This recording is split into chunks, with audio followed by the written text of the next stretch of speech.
Hello and welcome to the 2022 SABR Analytics Conference. I'm SABR CEO Scott Bush, and I'm thrilled to have you joining us for our first student session of this year's conference. This year, we are welcoming nearly 600 students to the conference as SABR continues to act as a conduit between the industry and those looking to join it. A few notes for you before we get started today. All of the student sessions and the general conference sessions are being recorded and will be distributed to you after the conference. So don't worry if you miss anything. That said, I'm very hopeful all of you will be able to join us for the networking sessions on Saturday and Sunday. One of the challenges of operating in a virtual environment is the opportunity to make real connections. These networking sessions are the best way to build your relationships with your peers and industry professionals. When the conference is over, you will also receive several opportunities to continue your professional growth. First, you'll receive a complimentary StatHead membership from our friends at Baseball Reference. It is the most powerful baseball data search tool out there and will add a lot to your fan experience this season. You will also receive a free certification course from Rapsodo. Completing that course is a great professional growth opportunity and a way to differentiate yourself from other job candidates. Finally, SABR also has launched its own certification program. By registering for the conference, you have received a SABR membership, and all SABR members get a $55 discount on our Level 1 course. We'll be adding more courses this year, so be on the lookout for more information about those and how to register for that Level 1 course very soon. Now, let's talk about today's session. We have 4 skill acquisition modules lined up for you today, each designed to provide you with information on how to work with baseball data. Our first presenter today is Sean Lahman. Sean is the creator of the Lahman Baseball Database, an open source collection of baseball statistics. Sean has also been an editor or contributor to more than a dozen sports reference books and serves as the data projects manager for SABR. Sean will be providing us with an introduction to baseball databases. Sean, thanks for joining us today. Still got you muted there, Sean. Sorry about that. You would think after 2 years of doing Zoom every day, I'd be a little better at it. But thanks, Scott. I appreciate that introduction. Hello, everybody, and welcome. It's good to see so many people here today to talk about one of my favorite subjects, which is baseball databases. This session's an introduction to baseball databases using SQL. It's an introductory course. It's aimed at folks who may have dabbled with databases or even folks who haven't worked with them at all. I'm hoping this can serve as a jumping off point for you to do a lot more.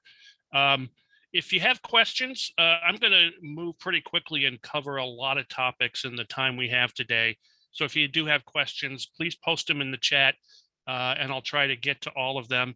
And also, I'll just say, please feel free to reach out to me afterwards if you have questions or if you start to do some work on your own and get lost. I'm happy to help all the time. And I'm hoping this is the beginning of something good for everybody who's here today.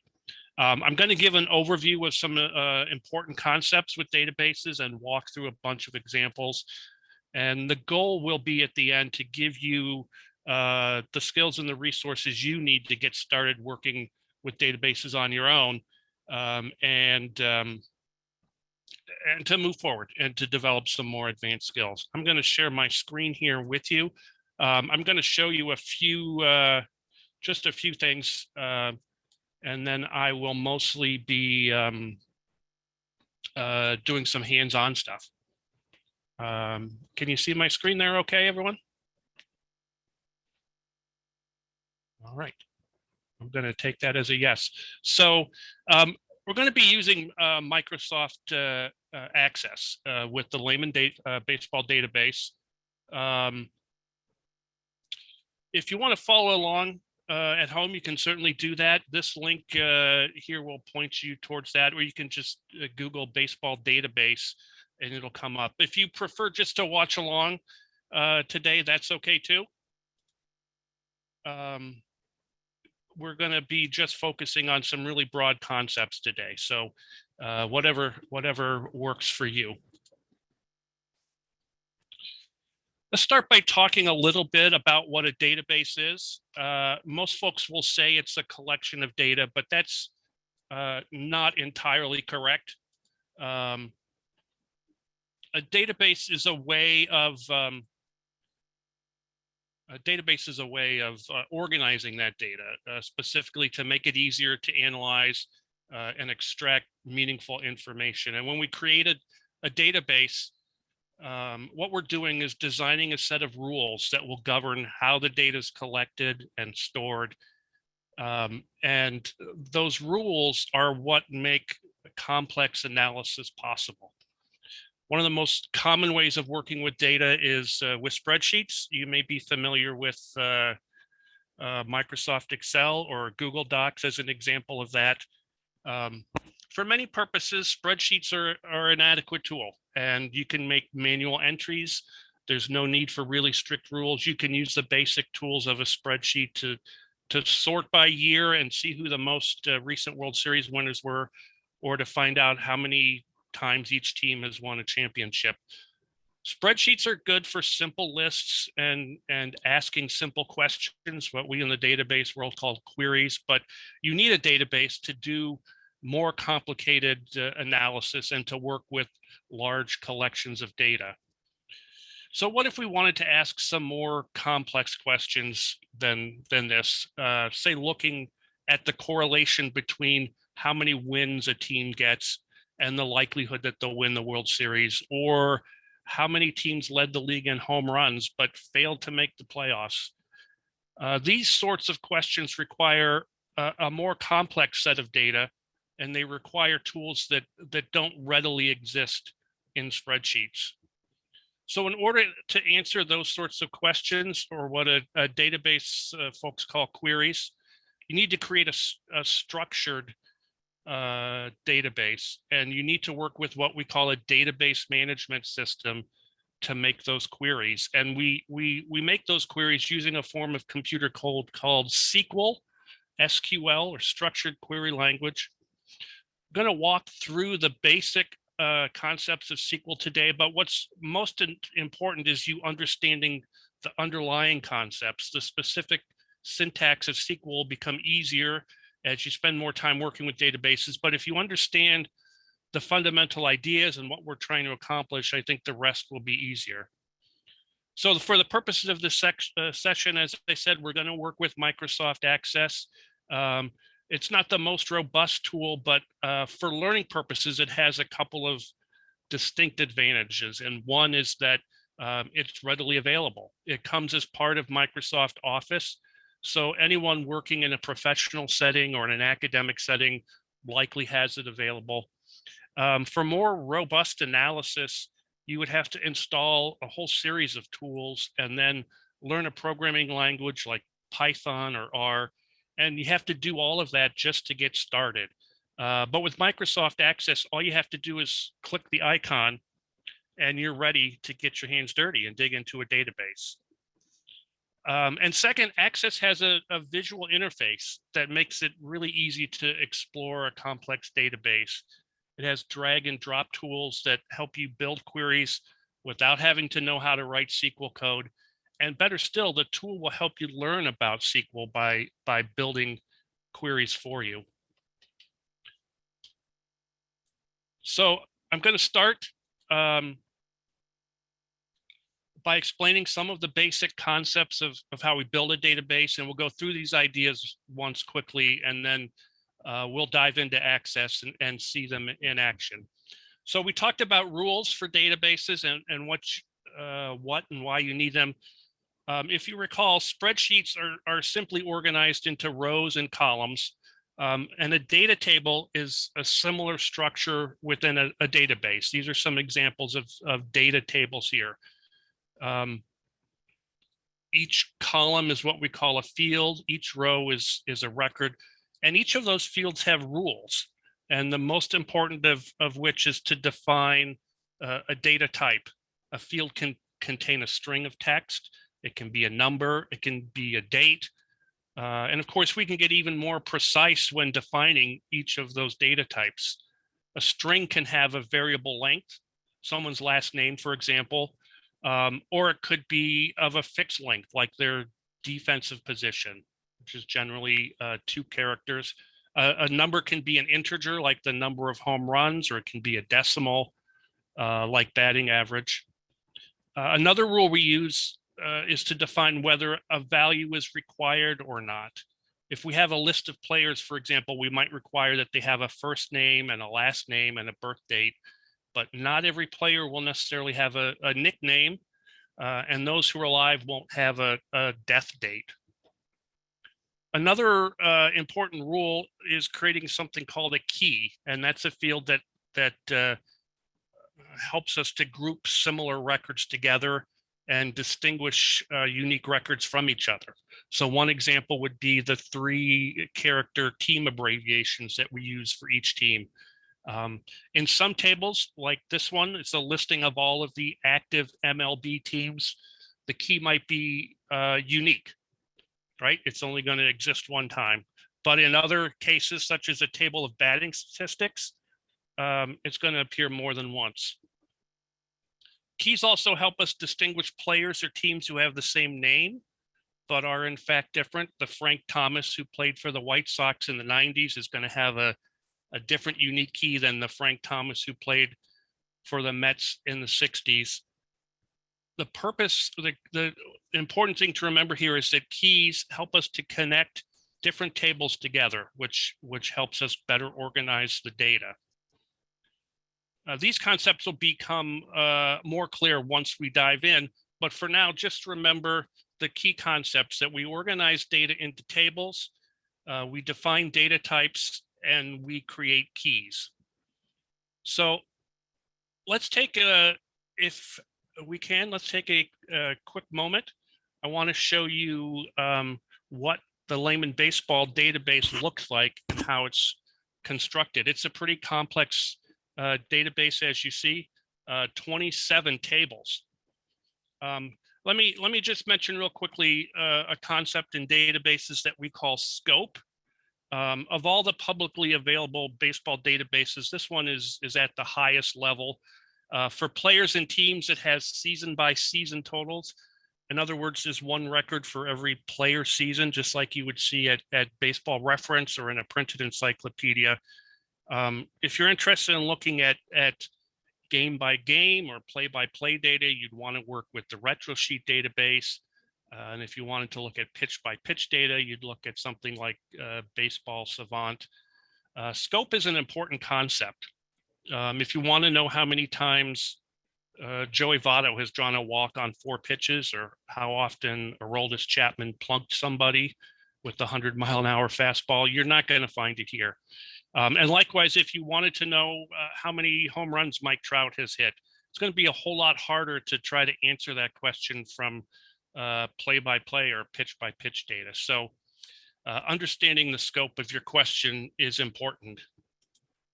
I'm going to call up Access now so we can take a look at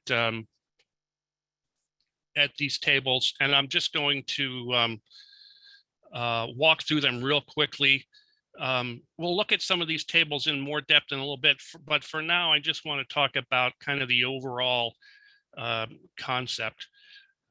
We're not going to get too deep into the principles of database design today, but generally, what you try to do is organize data into tables in a way that eliminates the need for it to appear in multiple places. So, for example, we know that Joey Votto is a left-handed hitter. We're only going to store that information one time and in one place. We don't need to make a record of his left-handedness on every single record that pertains to him. So all of the information that is unique to Votto and other baseball personnel is stored in this table called people. It's got for each player their date and place of birth, their height and weight, their full name, etc. The people table is one of the most important ones in this database, and you could see that the unique key called player ID that we assign to each player is going to link it to all of the other tables. So let's take a quick run through what each of these tables are. The main statistical tables are the ones you would probably expect. There's separate tables for batting, pitching, and fielding statistics. You'll also note that there are separate tables for postseason data, batting, pitching, and fielding. So you can do a query to find out who hit the most triples in the World Series, things like that. We have a couple of extra tables for fielding statistics. Before 1955, the official stats lumped the 3 outfield positions into a single category. So a guy like Babe Ruth played games in left, center, and right field throughout his career, but the official stats clumped that all together as outfield. So this fielding OF table here just has a breakout of fielding data by left, right, and center for all of the seasons before 55.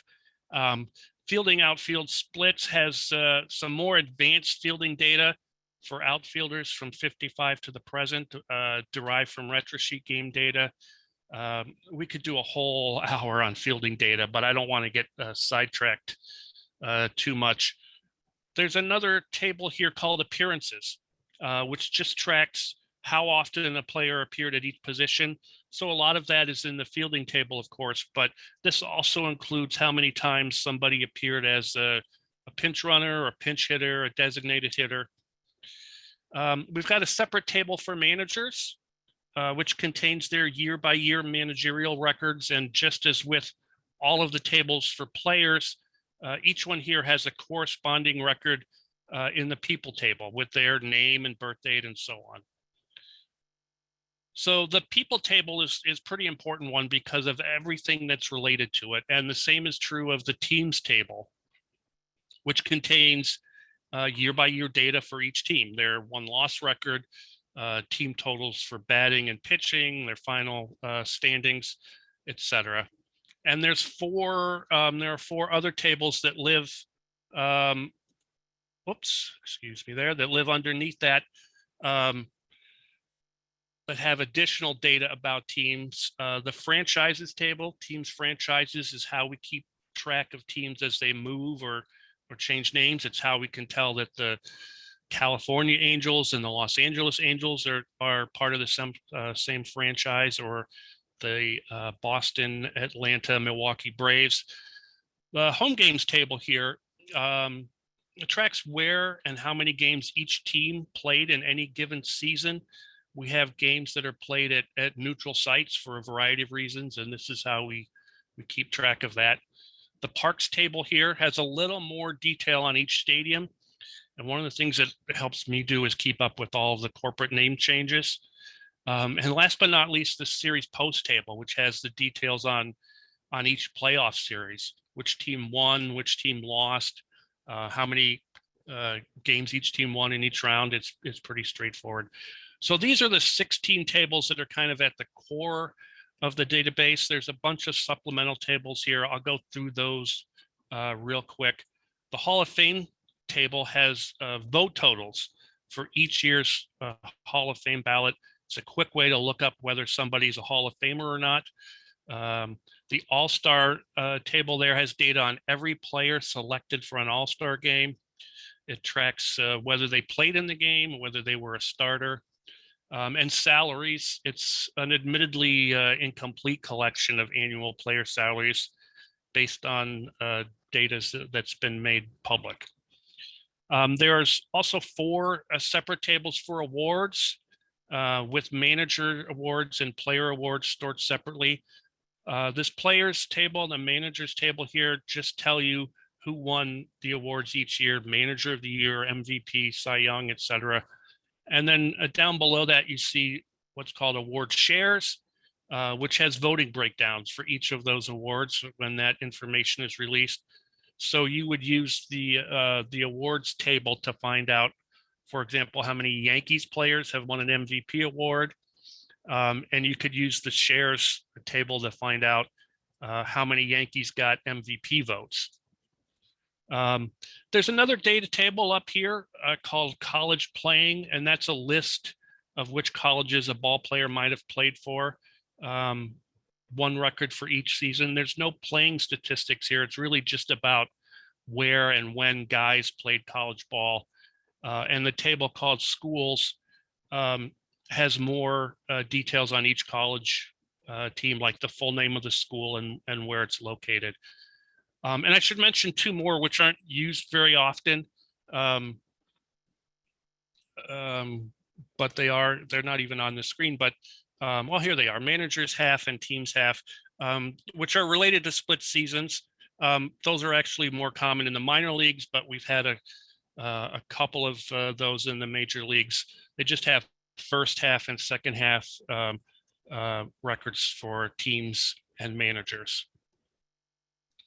So let's get into access a little bit and take a closer look at some of these main tables. We'll get a chance to explore some of the rules that we talked about before about data types and null values. These things will make more sense when you see them in practice. Over here, I'm just going to close this. Over here on the left is a list of all the tables that are in the database. And you can just click on one to see what's inside it. I'm going to start with the people table here. And we talked about data types. We talked about how you can define a field as a date, but you'll notice that we've stored birth date here as 3 separate fields. Any idea why we do that rather than just storing in a single field? It's because for some players, like those born in the 19th century, here's an example down here. We know what year a guy was born, but we don't know the month and day. So that's why we do that. You'll notice over here, death date, for the most part, anybody who doesn't have a death date is still alive.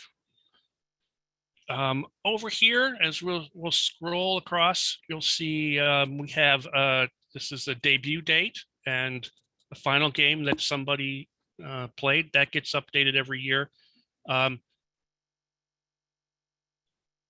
This is stored as a date rather than 3 separate fields because we always know the exact day. We don't have instances where we just know that a guy played during a season. We know which days they played on. So it's stored as a single record as a date type. And we update this database at the end of every season. So if I do a little sort here, you will see a lot of players whose last game was the last game of last season. In this country, we usually express height as feet and inches, but that gets tricky if you store that as a string, say 6'2" as 6-2. You can't perform mathematical functions on that. If it's a string, you can't do a query that asks for the most home runs by a player under 5'10". So we convert that value to inches. And I'll note one more thing here in this table, which is that for every player, we not only have this player ID here, but we also have the corresponding IDs from other databases. If you want to connect to RetroSheet or Baseball Reference, the keys are different in each of those. So that's how you do that.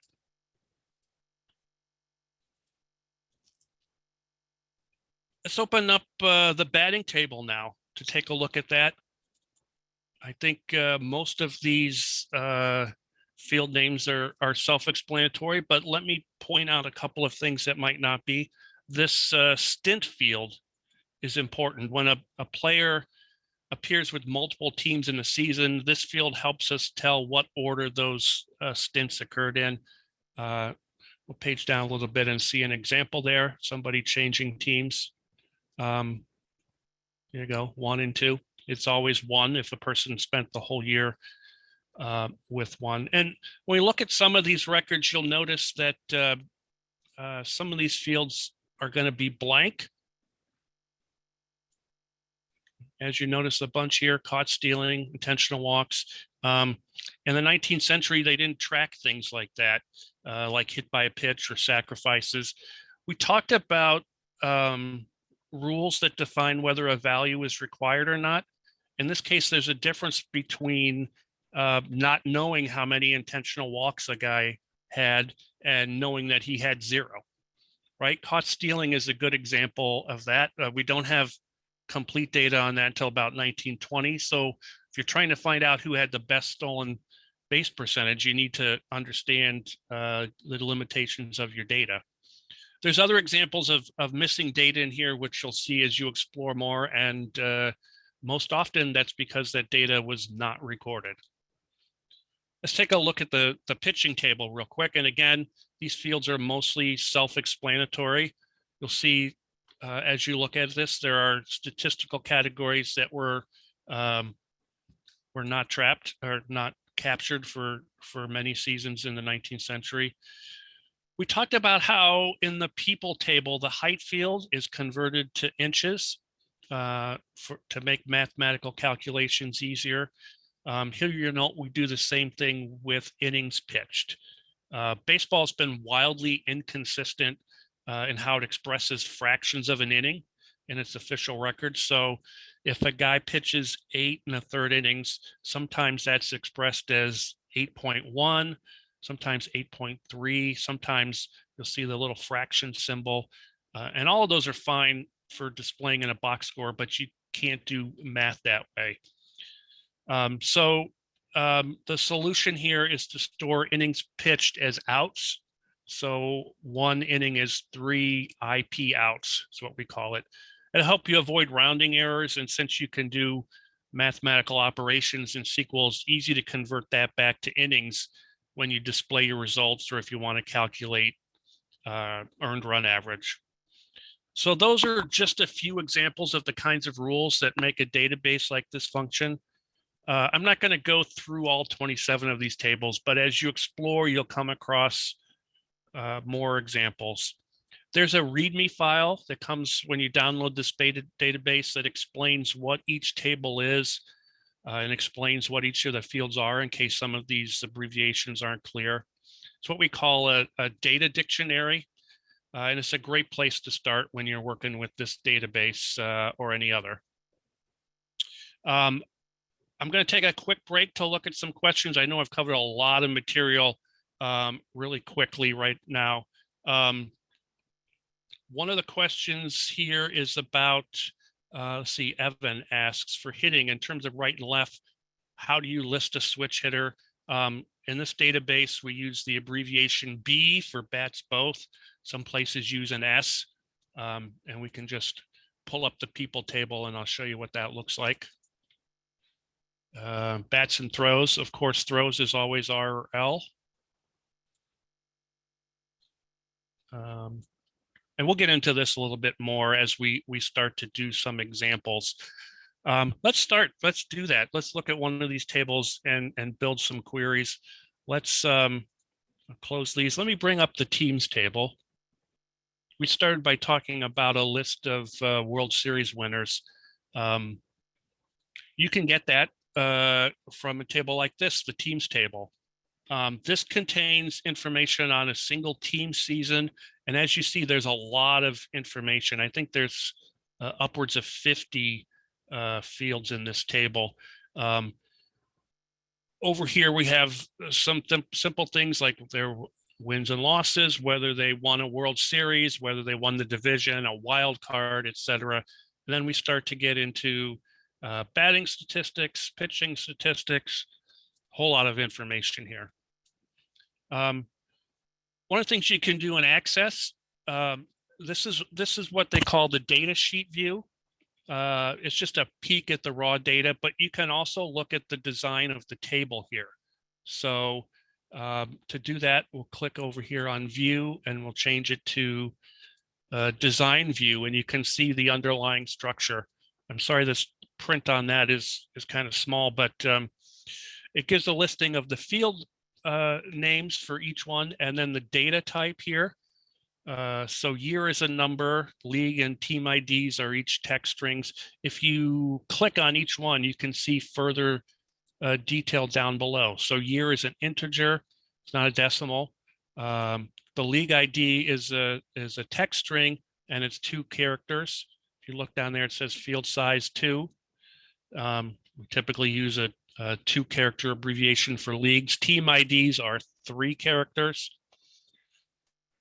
So understanding these rules helps you understand how to build queries. So let's start with a simple query to get that list of World Series winners. I want to talk a little bit about how we build a query. go back to my slideshow here. SQL queries look like this. It's generally in 4 parts, 4 statements in a SQL query. The first thing you need to understand is which fields you want to see in your results. We can look at all sorts of things, but what we're really interested in is the name of each World Series winner and which year they won. So to build that query, we'll start by selecting those 2 fields. And then we need to specify what data table we need to answer a question.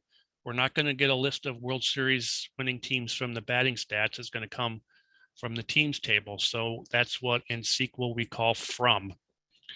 But we don't want a list of every team, just teams that have won the World Series each season. And conveniently, as we just saw, we have a field that tells us that. We only want the records where a field returns a particular value. So in this case, a yes in the World Series winner field. And then for ease of reading, we can decide to sort our results. Sort them in descending order by year, for example, so that the most recent ones are at the top of our list. Let's just go back to Access and we'll walk through the steps of how to build that query using the drag and drop tools. So let's, oops. Sorry about that. Let's go to create a query. We click on create and then query design. And again, we can just drag and drop. We know that we want to look at the teams table. So we're going to drag that from the menu here. And you can expand this to see all the fields there or scroll down. General Access, you can either drag and drop or just double click. That's up to you. That's our table. So now we need to do which fields we want. And we just do that this way. We want the year. We want the name of the team. And then we want this one, which tells us whether or not they won the World Series. And in this case, it's a Y for teams that did win. And in order, let's see, to sort them, we're going to do descending, which is going to put the most recent one at top. Before we look at the results, let's have Access show us how we would build that query in SQL. If you click home on the main menu here and toggle from the design view to the SQL view, you'll see Access has created the language of this query for us. We selected the fields we want, which is year, team, and whether or not they won a World Series. It's coming from the teams table. We set our criteria here. It says we only want the records where somebody has a yes in that field, and then the order by, which sorts it. So we can go back to the data sheet view and oops, I did not sort that correctly. So let me go back. I sorted it by, as you see here, wins. We wanted to sort it by year. And there you go. Let's go back to the query now and make this a little more complex. Let's make a query to find out which teams have won the World Series with the fewest wins in the regular season. So back to the design view, and let's select another field, which is wins. And let's also add games just to give a little bit of context to our output.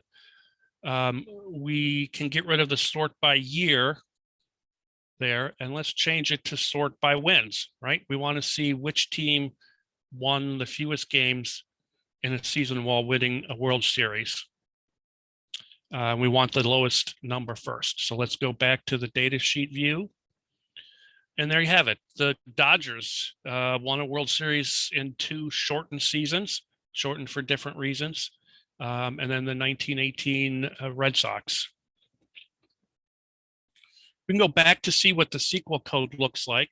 Again, we're not writing any code here. Access is doing all of this for us. And so you see it simply added a couple more fields here to our select statement. It's changed the order here. And again, this has all happened. Access does this for it without you having to actually write any code. Let's just do one more. Let's change the query again. Let's do a query for teams that did not win a World Series, and we'll see who among them had the most wins without winning a World Series. We're going to change the sort order to descending. And there you go. We have the 1906 Cubs, who I'm sure you all remember this World Series. They lost it to their rivals from the south side of Chicago. And then the 2001 Mariners, who, as I recall, lost the ALCS to the Yankees in 5 games. A couple of things I should mention here about working in Access before we move ahead. When you're running queries in Access, you're almost always in a read-only mode. You can't accidentally overwrite the underlying data, so feel free to tinker around and create queries like this, and then look at the SQL view. It's a great way to learn, and you're not gonna break anything. And you can also go directly into the SQL code and make edits there. Let's just try one example. Let's change the where, so we're only looking at teams that did win the World Series, and we want to see who won the most regular season games and won a World Series. And there you go. The 1998 Yankees are atop the list.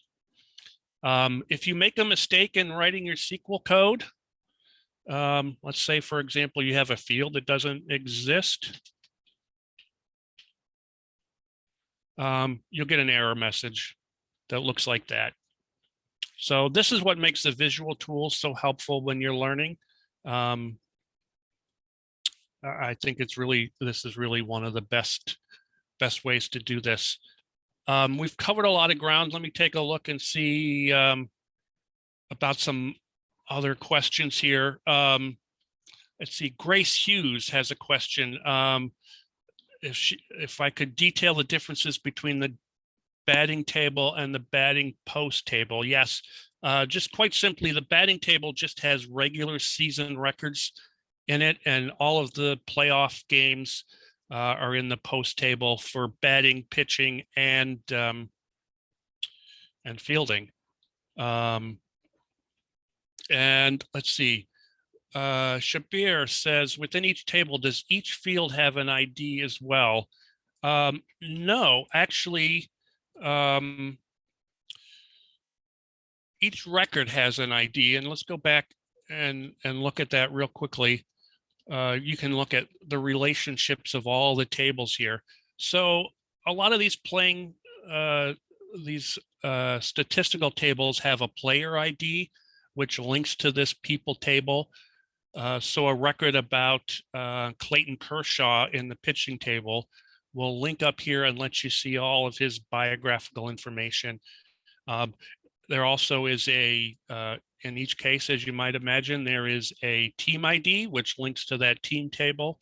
So you can find out which team they played for. You could link multiple tables and say you want to find out who hit the most home runs in, let's say, Braves history. I like to use that one since they've played in 3 different cities. You can link the batting table to the team's table to the franchise's table and get that information. You can also, I don't know, you could find out who hit the most home runs in a ballpark, those kinds of things. I know we've covered a lot of ground quickly here, and I just want to give everyone a reminder. If you have questions that don't get answered today, or that come up as you're doing some exploration, please feel free to reach out to me afterwards by email or Twitter. If you go to my website, which is just seanlahman.com, you can download the database there in a variety of formats, but there's also links to some tutorials and some other resources to help you work with databases. It's got my contact information there. And if you can't remember the URL or how to spell my name, just Google baseball database, and that site usually comes up. Let's get into something a little more complex now. And as a baseline, let's put together a query that shows us. Nope, don't do that. Pardon me, I just closed the whole window there. Let's do a list of the highest home run totals for a player in a single season. The approach is generally the same as what we did for the list of World Series champions. So we're going to create a new query. This is going to come from the batting table, obviously. So we'll drag that over there. We're going to need a few fields. What are we going to need? We're looking at single season totals. So we'll get the year and we'll get the player and we will get home runs. And we want to see who had the most. So we're going to sort in descending order. And there's the list, as you would expect, Bonds, McGuire, Sosa, etc. A couple of quick notes. First of all, as you see, we're displaying the player ID here and not their whole name. We'll talk more about that in a minute. But we didn't set a where criteria. So what we have actually is not just a list of the top leaders. It's a list of every player season, including people, if we look at the bottom here, who hit 0 home runs. It's 110,000 records. That's a lot. So since we're interested in looking mostly at the leaders, we can create a where statement that creates a limit. It's more efficient to return a shorter list, and we already know how to do that. You just create a where statement here that says, let's say, players who hit 50 or more home runs in a season. And as you see, when we do that, that gives us a much more reasonable list. It's 45 records. And this is a good chance to mention something else here about the visual editor. You can change things like the sort order just by clicking on this data sheet view. So this is sorted by home runs. We could instead sort it by year to find out the order in which guys joined the 50 home run club. Babe Ruth did it 4 times before anybody else did. You can also, if you like, drag and drop the columns to put them in a different order, whatever makes more sense for you. What if instead of single season leaders, we want to take a look at career records, say the all-time home run records? The batting table has, as we talked about before, individual seasons. So we're going to need to group them together. And I'll show you how to do that in the visual tool.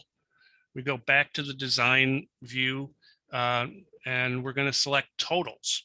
And that toggles this function, this grouping function here. It's hidden by default.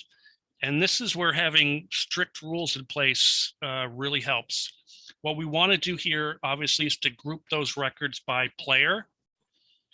We want all of Mark McGuire's home runs. We want all of Hank Aaron's home runs in a single record. How do we want to do that? We could find out the most or the least, min or max, but what are we looking for here? We're looking for the sum of home runs. And we can get rid of the year field because when we're looking at career totals, we want all of those together. So let's take a quick look. And there's the names you expect to see at the top: Bonds, Aaron, Ruth, A-Rod, and so on. Let's take a quick look at the SQL statement that we created. It looks very similar to what we've done before. The big difference is we have this group by. That tells Access to group the results. So there's one result for each player ID in the batting table.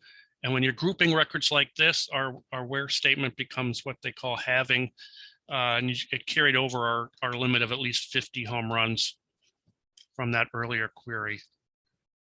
Notice that in the select field, we've told Access that we want to see the player ID and a sum of the batting home runs.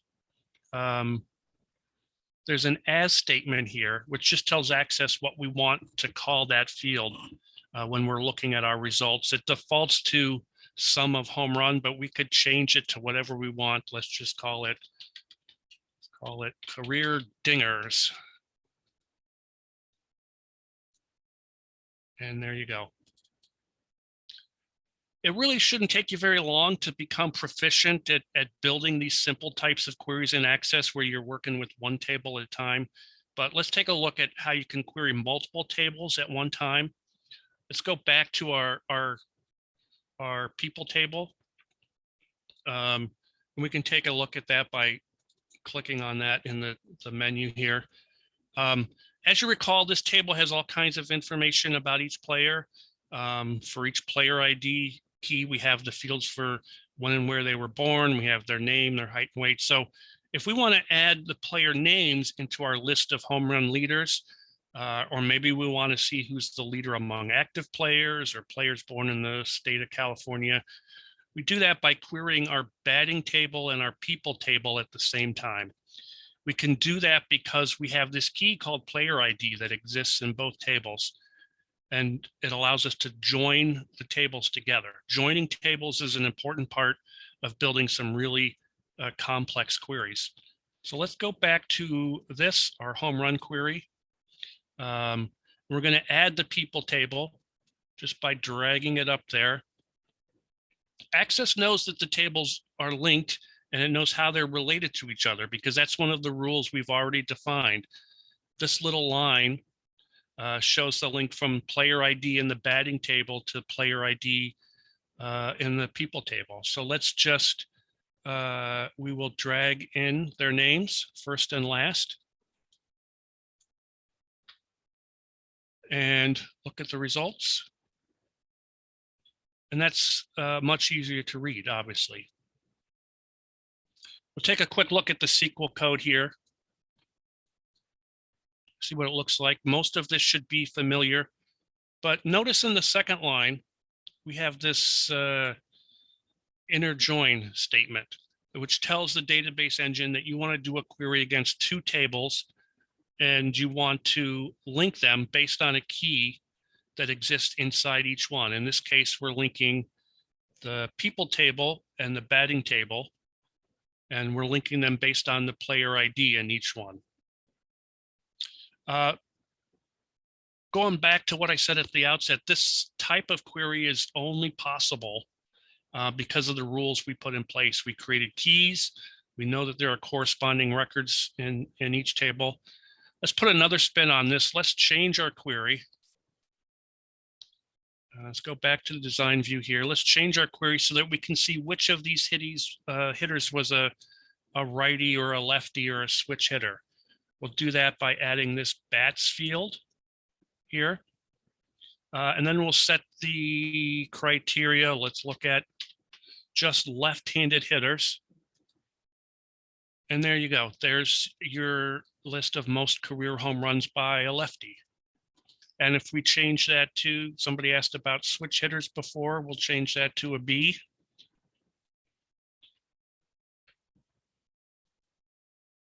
There you go.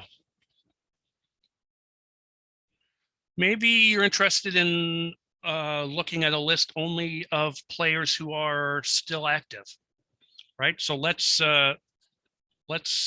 get rid of this batting handedness there. And let's look at players who played in 2021, right? Instead of, we're not going to do any math on that date. We're going to look at all the records where someone has a maximum value in that field of 2021. And there's your list of active leaders with Albert Pujols on top. So what we're demonstrating here is the power of what we call a relational database. The power of this kind of database database comes from the fact that it has data that's very well organized, in this case, 27 queries. I've got some more examples built in here, but we're running short on time. I'm going to take a look at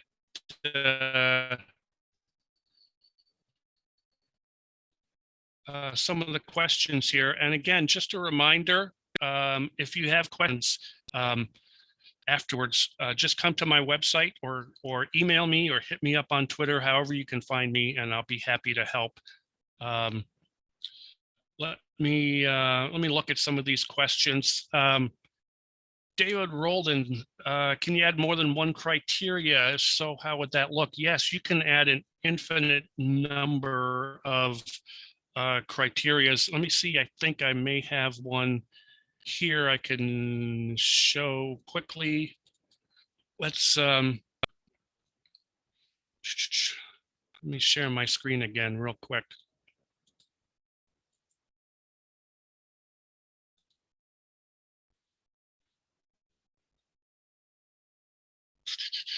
Okay. Here's one. Let's see. Yeah, here's one that's called Home Runs by Hall of Famers, and that's one where we're actually we're using 3 different tables, right? And so you can set, in this case, we set criteria for, are they in the Hall of Fame? Yes or no. We can set criteria. Let's just have people who hit more than 500 home runs who are also in the Hall of Fame. That's how you do it. You can make as many different criteria and you want to, in theory. Let's see. Let's try to get through a bunch of these questions before we run out of time here. I don't think I'm going to get to all of them, but again, please hit me up offline and I will try to help you. Griffin Herrera, do you update the database manually or does it do it automatically? It's an automatic process for me, but you need to download a new version of it each year. We have a fellow who's written scripts to generate all of the new playing data based on retro sheet releases. Some of the other tables, salaries and awards, are updated manually, but every year in the spring, we'll have a new version of that out there. Skylar Young says, is there a way to import this database into Microsoft SQL? Yes. When you go to my website, there is this access version of it, but there's also a version that has CSV files that you can import manually. If you work in R, there's a version for that. As other people convert the raw data to different versions, we will update that. We'll add them to our list. If you come up with something cool, let me know. Let's see. Angel Gonzalez da Costa, Access seems very useful for beginners. Why and when should someone try to learn SQL language? Well, I would say if you're doing your own research, if you're just curious, if you want to run some studies, Access is probably adequate for those purposes. To do some more complex stuff, particularly where you're merging a lot of tables together, or you want to do some advanced, complicated calculations, like calculating WAR, for example, some more advanced statistics, you'll probably want to learn a programming language like Python or R, and that's obviously beyond the scope of what we're talking about today. Let's see. A couple more. Tim Froelich, how does your database handle name changes? That's a tricky one, especially as we have had a bunch of players changing their names in recent years. We just store that in the people table. There's a field there for an older name. Keep in mind, we have the player ID, so we know that if a player changes his name, D. Gordon, for example, all of his records still have the same ID. Ben here asks about minor league teams and Negro League teams. Those are not integrated here. The Negro League data is something we've been talking about in the community about adding that here. Right now, that's not, but I imagine that will be soon. The minor leagues is a different and trickier beast because of just the sheer scope of players and teams and statistics. So that is not part of this either. More good questions here. I'm going to let it go. We're up against a hard deadline. Those of you who didn't get your questions asked, again, I'll remind you, please email me or hit me up on Twitter. I'll be happy to talk to you some more about that. I think this is a good way to get started with databases and baseball databases in particular. So please go forward, enjoy yourselves, and if I can do anything to help, please let me know. And thank you very much. Sean, thank you again. That was fantastic. A really, really great introduction and a great way for us to sort of start the building blocks on today's session. We are going to take a short break, about 15 minutes. So whatever time zone you're in, we'll be back at a quarter after with members of the Baseball Reference team, and we will work with, or they will put on a module talking about working with their data and with StatHead. So we'll see you all back here in about 15 minutes. Oh, and a question, if we can stay on the Zoom. Yes, you can stay right here, but the screen will be blank until about a quarter after.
Welcome back, everybody. Our second module today covers how to work with baseball reference data.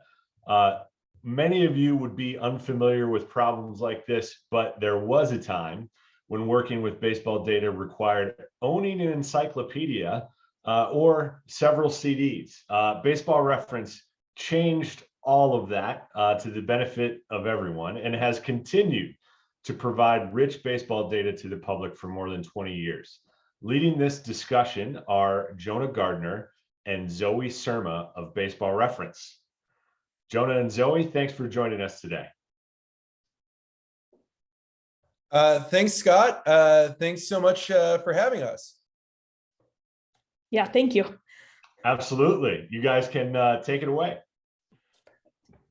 All right. So my name is Jonah. I'm the product marketing manager for our stat head service here at Baseball Reference and Sports Reference, the company that oversees baseball and basketball reference and all of that. I saw a lot of college March Madness talk in the chat. We have a college basketball site too. So if you haven't checked that out, you definitely should. And joining us today as well as Zoe. Hi, yeah, I am Zoe Surma. I am on the web development side here at Sports Reference. Most of my work is in the pro basketball side, but I still do some work on StatHead and in Baseball Reference. So first, I'm going to show you kind of where to look on our site to find the data you might be looking for. And then I'll turn it over to Zoe, and she'll tell you kind of what to do once you found it, how to get it off our site, and work with it on your own. So if all of that sounds good, I'm going to go ahead and get started by sharing my screen with a page that I suspect is probably familiar to a lot of you. This should be the Baseball Reference homepage if I'm doing this correctly. Let me know if not, but this is definitely something that I go to pretty much every morning, first thing during baseball season, during even the off season a lot of the time. And I'm not going to labor too much on the Baseball Reference side of it. I am just going to point to a couple of things that we have that you all might not be aware of just because they're kind of deeper into the website. So obviously, if you go to a player page, on this main page, there's all sorts of stats tables and stuff, but you can also go to this gray bar and find a lot of sort of stats, a lot of sort of secondary and more advanced stats page. So we obviously have like Shohei Ohtani's main stats. You can also see a game log with a list of every single game he played. Obviously, in Ohtani's case, he has both a pitching and a hitting game log. You can also go and see his split stats. And we have a lot of different splits, obviously like left-handed and right-handed, but batting order position, kind of, situational hitting, split off by inning versus types of players, hit location, all of that stuff is in here as well. And then the last thing I wanted to point out is we have this sort of advanced stats page. If you go to Finders and Advanced Stats, that lists a lot of more in-depth and advanced stats.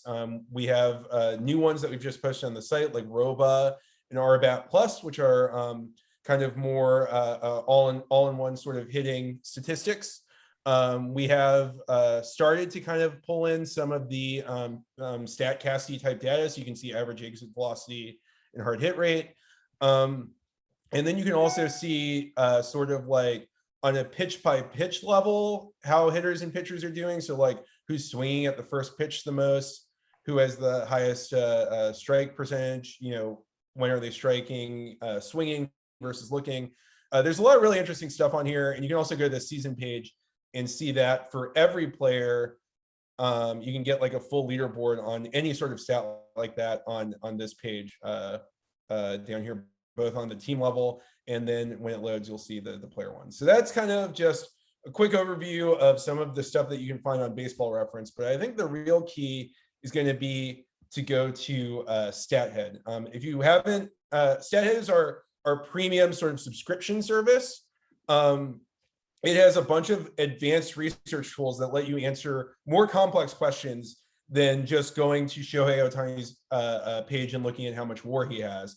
You can answer, how many home runs did he hit in his first 100 games? How does that compare overall? Who had the most home runs in their first 100 games?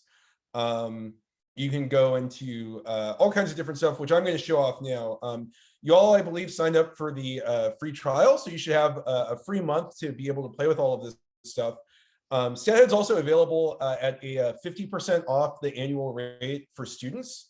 So if you decide, if you like StatHead and you want to subscribe and like hang out here full time, make sure when you sign up to go for the student discount, and you'll get half off the subscription. So I'm going to show you kind of some of the more advanced stuff you can do on here. And I'll start with the season finder, season and career finder. This is a tool that lets you look up kind of like season-wide stats. So you can think of it at first as like a search engine to find kind of sort of basic season-long questions. So like one question you might have is how many players have had a 40-40 season? So you would go to the stats page, the stats filters, look for 40 home runs, 40 steals, and then click get results, and you'll get the full list. So you can do kind of basic searches like that.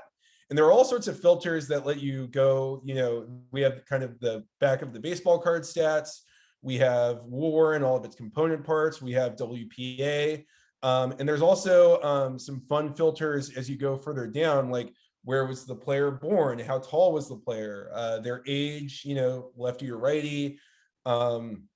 Even kind of like their name starts and ends with. I know sometimes on the like stats Twitter accounts, you'll see like most home runs by someone whose last name starts with Z or something like that. So really anything you can think of, you can get creative with.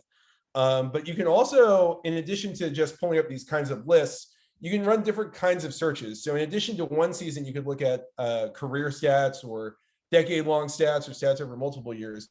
You could also look at players who have the most seasons that match the search you're running. So if I take this down a little bit to like 30-30 and see who had the most 30-30 seasons, if I give this just a moment, it'll run it and come up with Barry and Bobby Bonds. Each did that 5 times in their career. Soriano did it 4 times.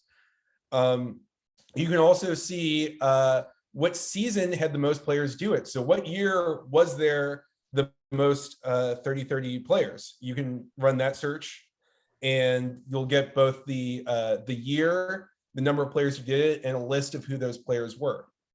And then we also have an option on the team level. You can look that up as well to see if a team had multiple people, accomplish a given feat, what team had the most 4 WAR players or anything like that. So that's the season finder. There's a batting version and a pitching version. And there's also a team version that has a lot of team stats in it. In addition to these kind of standard stats, you can find, WAR and advanced stats and all kinds of interesting stuff in there to explore and play around with. But the next tool I want to show you is we have a game finder. This is the same concept as the season finder, except obviously it's on a game-wide level. So I'm in the pitcher one now, and if I wanted to see who had the most 10 strikeout games, it would again be a process of pulling that up in the stats filters. And then you can pick whether you want to see who had the most games that match in a season or in their career. In this case, I'll just take a look at career, and there you go. You got your stats up there. Right now the game finder has postseason stats as well. The season finder is about to have those added to them. For years, it's only been a game finder only thing, but we are very, very close to launching postseason stats in the season finder, which will make looking up postseason leaderboards, postseason accomplishments way, way, way easier. But for now, you can also find a lot of that stuff in the game finder, because if you'll notice, when I ran that search, it gave you a combined stat line for every game that matched the search. So there's all kinds of interesting sort of hacks you can do with that.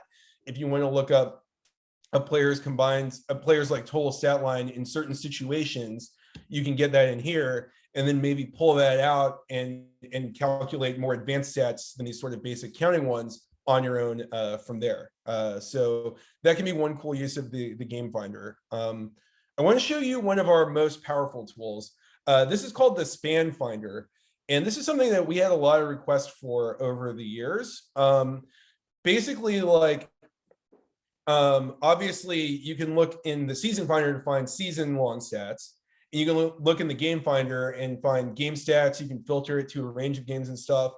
But, you know, we had a lot of requests that were like, I want to look for any 100 game range, like within a season, across seasons, any number of games over sort of a range, and see who did the best in that range. So that's what we did with the batting span finder. This goes through all of the players' game logs and pulls up their stats from every single span of games in those game logs that matches the number you're looking. So like right here on this home screen, what it's showing you is the most home runs in any 100 game span. So you can see like players will come up here multiple times, and this is just since 2011, not all the time, but you'll see that like players come up here multiple times because it's searching every single 100 game span in their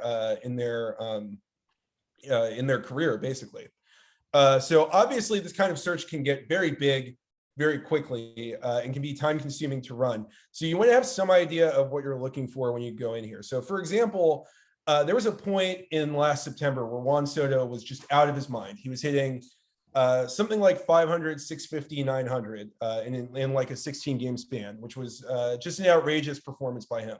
So I said, I want to see how many other times a player like that has done this. I wonder if this is like common or if Juan Soto is truly doing something incredible. So what you would do is go here and again, go to the statistical filters and set up what you're looking for. So again, batting average 500, on base 650, his slugging was 900-ish. And then you'll set like a plate appearance minimum is a good idea if you're doing a rate stat search. And then you go up to span length and you set the length of the span you want. And then you click get results. And since we're searching through 110 years of baseball history, 120 years of baseball history, this might take a while. But fortunately, I have already run that search. And so you can see here in the results, you get it. Right now, it's sorted by plate appearances. But if you click on these, it'll reorganize it by whatever column header you want. So if I wanted to see who hit the most home runs in a span like this, I could do that. Who had the most win probability added. But all I want to see is when was the last time someone did what Juan Soto did. And it turns out it was Barry Bonds in 2004. No one had had a span like what Juan Soto did in September since Barry Bonds in his insane 2004 season. So that's the kind of thing you can do in the span finder. And then I also want to point out that you can, in addition to this sort of any span search like I did, you can narrow it down. So if you want to see hot starts to the season or hot finishes, you can go start or end of season. By the same token, you can go start or end of career. That's basically when a player gets called up to the major leagues or before they retire. And we even have a filter for start of stint with franchise and end of stint with franchise. So if a player gets traded and goes on a crazy hot streak, if someone really like played their way into a big contract and leaves, whatever the situation, like I know a few years ago, one of the inspirations for us in doing this is that we were calculating by hand Justin Verlander's start with the Astros because he was putting up pretty outrageously good stats when he started there. And it was up there with like other all-time starts after to a stint with a franchise. So we were kind of going in the database and like crunching the numbers and having to manually identify players. And we realized, hey, this tool, let's just throw this option in there as we're creating it. And that will make this whole thing a lot easier. So that's the span finder. And then the last thing I'm going to show you is a very powerful tool called the event finder. That is something that a lot of people who like use StatHead every day don't really mess around with that much because it seems complicated, but it's actually quite simple. And once you get the hang of it, you can do lots of really cool searches. So the stuff I've been showing you is searching for seasons, right? Season statistics or game statistics. And then sometimes like the span finder is basically just combined game statistics. This is plays. This searches our database of every single play that we have. It's complete back to 1973, mostly complete back to 1950. And then it's even somewhat complete all the way back to 1916. So there's a good 100 years worth of baseball plays in this database that are there for you to search. And you can search it by any sort of like filter that you can really think of. So if you want to look up the count, you can look that up, the number of pitches, home or away, which ballpark it was in. Some of this gets less reliable, obviously, the further you go back, like pitch counts really weren't recorded until 1988. So we're not going to have like how many times Willie Mays like swung at the first pitch like super reliably. Sometimes you'll get some of that data in there, but I wouldn't consider it complete until 1988. But what you can do is start combining these together. So if you want to see like who hit a home run on the first pitch of the game, you would combine a first inning search and like one pitch, and then obviously we would want away, so it's the top, just to in case you want like the very, very first pitch of the game. And then we'll our event type over here will pick home runs, but you could do walks, RBIs, doubles, triples, reaching on air, all kinds of different plays. But for our purposes, we want to know who hit a home run on the first pitch of the game.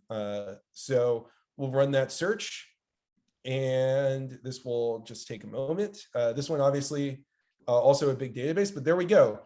We have 1,464 first pitch home runs in our database. And then up here we get kind of a summary of the results. So we can see Mark McGwire did it the most times, and Jamie Moyer surrendered the most first pitch home runs.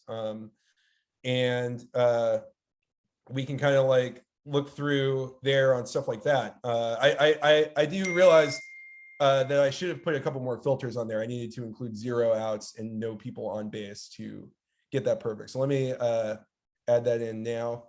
That's part of the trial and error of using StatHead too, is you'll look at it and you'll be like, wait, that's not quite right. And then realize, oh, right, I need to turn on these other filters. So there we go, 308 in the database, first pitch bombs. Obviously becomes more common as you go along, and you can scroll through and see a list of every single one. You can also sort the list by a number of different things. So like usually the most interesting thing to sort it by is by win probability added or leverage index. It won't be super interesting for this one, but when you're looking for like walk-off hits or go ahead hits or stuff like that, those are always like good secondary things to sort by. And then there's also a filter that changes it from the regular season to the postseason. So the postseason goes all the way back to 1903. We have every play in postseason history in here, and so you can see that's a lot narrower. There have only been 4 first pitch home runs in our database in that span. So that is the event finder, and yeah, again, just kind of look around. You'll see, you can narrow it down by bad ball types if you want to see, line drives. We have the location, so where the hit went, who the fielder was. A lot of that obviously not relevant when we're talking about home runs, but depending on what kind of search it is, you might want to see, if you're answering questions like, oh, what ballpark is giving up, are people hitting the most line drives in, or when was there a triple play? How many triple plays were there? I can look that up very easily too. The possibilities in here are really endless. So it's a matter of kind of exploring the different filters and the different options to narrow it down by, and seeing what kind of questions you have. But I don't want to take up too much time. So what I'm going to do now is turn it over to Zoe, and she's going to tell you how, once you've got your data, what to do with it, like how to get it off of Baseball Reference and how to actually explore it a little more in depth. So Zoe, whenever you're ready. Awesome. Well, thank you, Jonah. That was great. You might need to stop sharing your screen for 1 second. Sorry. There we go. Perfect. Okay. So yeah, so I am just going to talk a little bit about how I guess you would kind of, move the data from a stat head search into like your some like environment like where like you could actually work with it. So I am most familiar with Python. I don't have a data science background, so I don't know exactly what to kind of look for. So like bear with me because I just kind of like picked a random query to go off of. So basically I made this Jupyter notebook that like we can kind of go through, and I will share the link for the end for the presentation for the files that you might like to like. So first off, like what I like to say is, find a question that seems like pretty cool to you. So when I start on StatHead, I'm thinking, okay, so I mean, I'd like to kind of like learn a little bit more about pitching. So I'll click on the player pitching table. And so I'll look and I'll say, okay, cool. So this has right now all of the 2021 pitchers. And so I am just kind of thinking, it would be cool to see if there's like some sort of factors which makes seasons have some more strikeouts than the others. So basically what I'm going to do is there are so many like stats here that we can look through. We can make graphs and things like that. So basically, the nice thing about StatHead here is we have this like little menu here. And so with there, you can share the table. And so we'll want to have this in a CSV format, just because that's like a really simple format that most sorts of systems they can handle. So I will click the modify and export table, and then you see a bunch of options pop up here. So basically, like you kind of think through. I want to see all of like the 2021 players. So like the year, that's not super important to me. According to here, like we hit like the little like circle there. And so, and if you mess up, like I just did, you can like this option here, like make a mistake and then click to reload. So there we go. A little bit more of a demo. So then you just go back to modify. And so I'll want to get like rid of the year and get rid of the rank. And then the rest of the stuff is things that I want. So what I'll do here is look through these options and see that comma separated is one of the options. So I'll click this here, and it basically spits out the stuff you want all here. And they even tell you like the handy little shortcut for copying the whole thing. So I will run that. Okay, so that's copied to my clipboard. So basically, like you're gonna want to make your like text file in like whatever sort of thing you want. For me, VS Code I think is my favorite. So I will make a new file, and this is kind of how I go about it. So I have this copied onto my clipboard, and so I hit V. Okay, so here, so we've spat all that out. And so if some of you like might have noticed that StatHead here like limits things to 300 results, and that's mainly just for performance purposes. So basically, we will for more results, which I want because I still want to look at the entire like picture set. I will scroll down here and I can do the next page. So unfortunately, like you're gonna have to do like 3 steps here, and then you just kind of do the same thing. You will clear out the year, clear out the rank, and then you can export as comma separated, and another Control A, Control C. And so basically in here, So like we have like a nice kind of like a little like citation reminder, which when you're using the data, please make sure like you follow this, like cite us, and yeah, provide a link. So basically what I'll do is I will cut out, because I pretty much just want this big stuff here. So I'll cut out these, and I will cut out this bottom, if I can scroll down here. These last 3 lines, I'll cut those out, and then I will paste my second page for the results here. And when I scroll back up, basically I am not going to want to have this same like player header role, just because like we already have like the header for the top. So yeah, so I'll do the same thing, get rid of these here, and then get rid of these down there. And so then, yeah, you pretty much just keep going. I'm not going to finish it up because like, since I have like one like saved already, which is here. So yeah, so now like once it's into a CSV, then you can actually start doing like the fun Python stuff. So yeah, so we'll go into the demo notebook. And yeah, so I really recommend like using like a sort of like a scientific kind of like data science software package.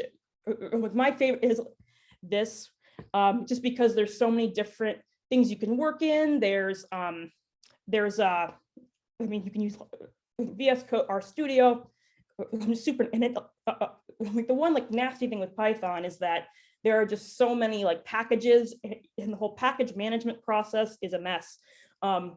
So this already has like the important ones pre-saved for you, and you don't have to worry about it. So yeah, so I'm going to use pandas to like bring in like the CSV file. And so it's a really like simple command here. You pretty much just use PD, read it CSV, and then once you run it, okay, so now our table is in here. But basically, like we want to say, so there's certain things in here which we're still going to have to clean, just because it's not fully set up yet. So, for instance, like one thing that I want to fix is this like player string, and so I'm going to use like this regular expression, which is really complicated, but I'm sure some of you know how to do it. But yeah, so then you'll kind of run it, and then, okay, so now we've cleaned the player. And you'll kind of go through and see, like when I was preparing, I noticed that for the strike and the walk percentage, like they actually have like percentage values, like with the little percent sign on it. And we can't really use that in our further like visualizations. So we just want to take those off and then convert them into a decimal. So now those are also set for us. Okay, so basically this is kind of starting to be like where you kind of want to make the choices. So for me, I decide I would want to split kind of based on like starters versus relievers. And so basically I'm kind of just choosing my kind of like rough guess here. So like if the player has like more than half of their games started, then they're a starter. And yeah, so then that'll be another column. We put that onto the end. So now I can categorize based off of that. So yeah, so I will, yeah, and so for the sort of like qualifiers, I'm just going to say I want to pick the ones who have played more than 5 games and had more than 10 pitched innings. And so that shrinks down the set from 909 down to 658. Yeah, we just want to get those like really short stints, like the position players, like get them out of there. So yeah, so now it's kind of like time to make your graphs, and this is really kind of just whatever you want to do. I'm currently going to use Seaborn. It's just nice as far as like linear like regressions you can do. There's a ton of different packages that kind of do similar things. So yeah, so they have a nice feature here where you can make like pair plots. And so here, if you run this, it's like we're kind of going to see like what's the relationship between like strikeouts, those versus these. And so you can kind of see here, like this is based off of like start and like reliever. And so, I mean, most of these kind of make sense, they seem pretty similar. But I mean, something like this sticks out to me, like, that's a pretty weird looking graph. So let's think about that one. But first, let's kind of like do like a few more things, because this they can handle like as many like Y as you want, but once you get past 5 or 6, it's hard to see. So I just decided to set up another row. So here, yeah, we see a lot of kind of similar things. Some of these slopes are kind of more like reliever heavy. Excuse me. So basically, I'm going to kind of like look at some of these ones more closely. So here, yeah, so we can see like the games versus strikeouts chart for the start and the relievers. Since that kind of like stuck out to me just because it was so different. And I mean, once you read it, it makes sense because starters, they have fewer games they play, and it's pretty much capped at, that 30-ish mark. And since they stay out longer, they're naturally going to get more strikeouts.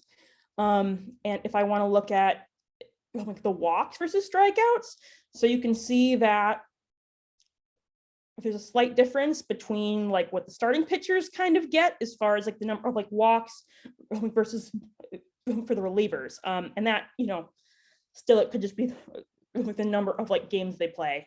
And then, yeah, I just kind of wanted to see like the strikeout percentage, and like you can kind of see that like relievers tend to strike out more, but they face less at bats. So yeah, so that is kind of just like the basics. Let me share my Drive link with my kind of like settings, and then you can also use that. So I will bring this back. Let me see. Bring this back to Jonah. Yes. Okay. And so if you have any questions, now is the time.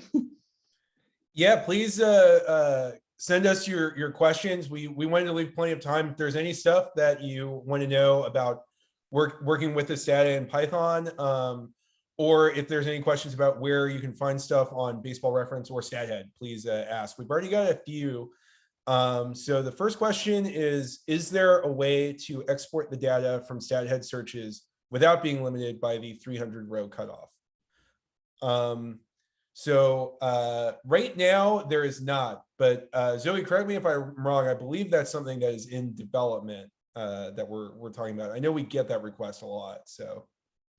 Yeah, I mean, I think it is. I'm not super familiar, but yeah, it's definitely something which I can tell there's a lot of people who kind of wish that you could get more than 300 results. But for right now, like for the performance purposes, we limit it to 300 per page. Yeah, and but that's definitely something that we're talking about, and that we're working on developing for the future, a way to get all those results if you want to do this kind of stuff in Python with it all. Let's see. Ernie asked, are MLB teams using StatHead, or do they all have custom built databases that are internal only? And the short answer is that pretty much every MLB team is using StatHead. But I would say team and not front office there to make the distinction, because a lot of the teams will have their own proprietary statistics that the public doesn't see, obviously to gain their own competitive advantage and stuff like that. So they probably have their own systems, but a lot of the front offices do use StatHead, and more to the point, like marketing and kind of operations, especially kind of the PR people, will be in there pretty much every night. And if there's a night where something goes wrong and the site doesn't build correctly or something, there's always a couple teams, I won't name which ones, but there's always a couple teams that are there to let us know that they need our site working. So by and large, pretty much every team uses it, and it's in plenty of front offices too. So let's see. Lucas asked, what's the best way to get started with Python? Yeah, so I mean, there are so many free resources. Like that's the way, like for me personally, like that I got started. And in that Google Drive link that I included, like the bottom for the notebook has a few links. So for instance, I think it's like the Hitchhiker's Guide to Python. That was really good. But there's like so many like YouTube videos, like Free Code Camp has a ton of stuff, and it's just super nice kind of getting started. And like, to be honest, the thing is, it's sometimes just getting started. Like that's the big part. So once you start, kind of like playing around, then I think that's how you really learn it. So. That's great. Rylan asked if agencies and representatives use StatHead. They definitely do. We've heard from agents that are building arbitration cases and stuff like that for their clients in the past. StatHead's a very useful tool for that. We'll also get requests sometimes to do like sort of additional searches. And we're always, willing to help. But that's something where you as kind of like, an up and coming researcher or analyst could add value to an agency by being able to kind of use Python and navigate the sites and be able to kind of pull these sorts of advanced searches as well. Zoe, I'm not sure if you have any extra thoughts on that one or. I mean, I think I'm good. I think you covered it. Yeah. So Ernie asked, good point on Python packages. Could you provide a list of all the packages, modules used to explore and visualize the data? Okay, I mean, there are so many out there. I think like the big ones, it's going to be like pandas. I would say like NumPy, SciPy. Like you have like Matplotlib that's great for graphing. I mean, Seaborn's really cool. And then like once you start going, to the like machine learning side, like then you have like, that's like scikit-learn and plus like TensorFlow. And there's so many. If you kind of just like look up, I get, like the best like data science packages, like for a Python, like you'll find like a pretty extensive list of them to kind of get started on. Yeah. Good question. So we have two questions that are kind of along similar lines. So Jack asked if you could use StatHead for minor league or independent league data, and then Jeffrey asked the same thing about the college data that we recently added to the site. Right now, none of that is in StatHead. Down the line, that is certainly something that we would like to get in there. But right now, that's not the case. And with all of this stuff, like adding stuff to StatHead and finding new stuff, we try to balance sort of like what we want to do, what we hear from our users that they would like, and in order to make sure that we're spending our time on stuff that is actually going to like meaningfully add to people's StatHead experience. So I think minor league and independent league data and college data, we would love to get that in there, and that's definitely on our list. But there's always lots of stuff that we're working on as well. Certainly foreign league data would be great to have in there. If you're not familiar, if you haven't kind of gone off of the major league section of Baseball Reference, we have pretty extensive minor league data going well back in history. We also have data for the Japanese league, Korean baseball, Chinese baseball, Cuban, probably more than I'm forgetting. And we did recently add college data as well. And there's independent leagues. So there's all sorts of stuff that is sort of like one level deeper from the major league site that I recommend exploring if that's something you're into. And certainly even without StatHead, every page has the option that Zoe walked you through of exporting the table as a CSV that you can then work with on your own. So hopefully that answers that. We don't have any more open questions. So does anyone have anything else, or if not, we can end it a little early. Oh. I think I saw someone say C#. Oh, okay. So like this like this program like that I have written, that one's like just Python, but these same concepts like would apply. I'm not sure what C# has it like as far as like packages go. I'm not super familiar with C#. But yeah, I'm sure you could still do like this sort of work with it. Okay. Oh, there was an interesting question in there too, Zoe, about what programming language StatHead is written in. Okay, yeah. So the website for StatHead, like that's mainly in Perl, which is kind of like Python's like the predecessor to Python. And so our like the actual like queries like to our like database, like that's all in SQL.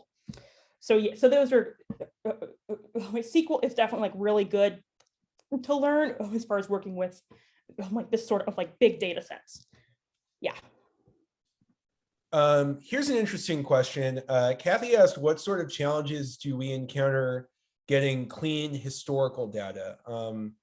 And there's all kinds of, stuff. I'm not sure, Zoe, why don't you start if you don't mind? Or like, I'm just trying to think off the top of my head of some of these challenges that we've faced, depending on the different sort of data projects we've had in the past, getting them in there. Yeah, so I know I'm like not I think it's familiar like with the baseball reference side, but I know, for instance, for the pro basketball side, like basically like we had like for most of our like the box scores, from like before like the 60s, like we had to like look through newspaper clippings. And so, like those aren't like digitized. So basically like you have to have someone like digitize that for you, or like you do it yourself. So, I mean, like there's, so much historical stuff, which is like just print. And so I know sometimes like people have actually like gone places to look for more like records and stuff. So yeah, because like the thing is, most of the time, like when you look up, historical stats, like it takes you back to baseball reference. So it's kind of like, where do we get it from? And so that's mainly, yeah, like looking through like newspapers and stuff like that. Yeah, I remember for one of the basketball projects, we sent Mike, our sort of director of data, to Chicago for like a weekend or something to just kind of like try to go through newspapers and old programs and stuff. A lot of the time, a lot of that research is done sort of out of like the reference house, and then we make a deal with the researcher to acquire the data. So like on our football site, there are two incredible football historians who, over the course of a number of years, tracked down historic sack data on defensive players' sacks back to 1960, because in the NFL, sacks weren't an official stat until 1982. So people in the 60s and 70s, no one knows how many sacks, no one knew how many sacks they actually had. They went back and like watched tape and like found recordings of games and like recorded those by hand, and eventually put together a complete database that now like runs to like the pre-Super Bowl era. And I think one of the most fulfilling things about stuff like that, or like the work that the Seamheads folks are doing, building out the Negro Leagues database, is that a lot of the time, like players who are sort of not well known to the modern fan can get new levels of appreciation, because you can suddenly see like their stats in a way that like, we're more familiar with kind of like doing it, and it adds a new layer to their story beyond kind of like the myth, and like sometimes the footage you get to see or the books you read about them. So all of that stuff is really cool. And we also, every year we have 2 or 3, and we have an internship program, and we bring in a few paid data interns who usually work on data projects with us. We already have went through our application process for this year, but if you're next summer looking for an internship. We usually look for applications around January or February. It's a really good way to kind of get started if data and research in sports is something you're interested in. So I think Ernie maybe has a good, I'm not sure how we're doing on time, but Ernie has a good question maybe to end on. He wanted to know if each of us could talk about our jobs and maybe tips that work for us and like skills that made us stood out. So do you want me to go first or do you want to go first? Sure, like you go first. You've been here longer. Yeah, I was hired by Sports Reference in 2015, so quite a while ago at this point. And for me, it was sort of like I had experience. I was hired at the time to be our social media manager.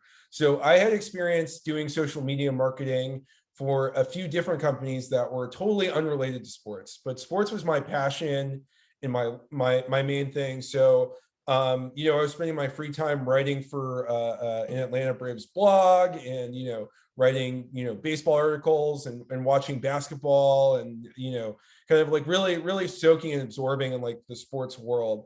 And so I'm not sure like what kind of lessons you could take. I mean, I think one thing is that like you can like attack this thing sideways, like you don't necessarily have to come out of college and get a job with a team and work your way up that way. That having sort of other experience can still be relevant and can still translate into the sports world. So like, I was like doing social media for companies that sold furniture online and, stuff like that, like very, very far away from the sports world. But getting those skills and experience as well as a passion for sports meant that like when an opportunity like this arose, I was kind of ready to strike and like make my case from both angles, that I both had the professional experience and the love of sports and the love of the reference site. So I guess that would be probably my big piece of advice. Yeah, that's awesome. So my side is like more of the kind of like the web like development side. So that's more of the computer science, like computer sort of background. So I actually graduated like last spring. So like this was like my first job.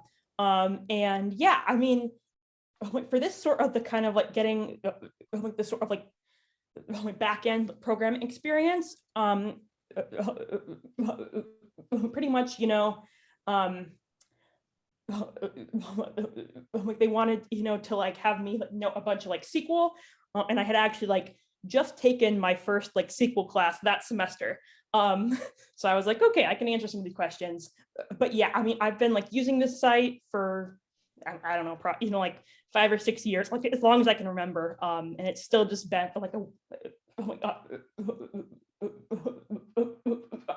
like so wild to me that I can actually like work here and like work on the site. So yeah, it's been awesome. Yeah, extremely same.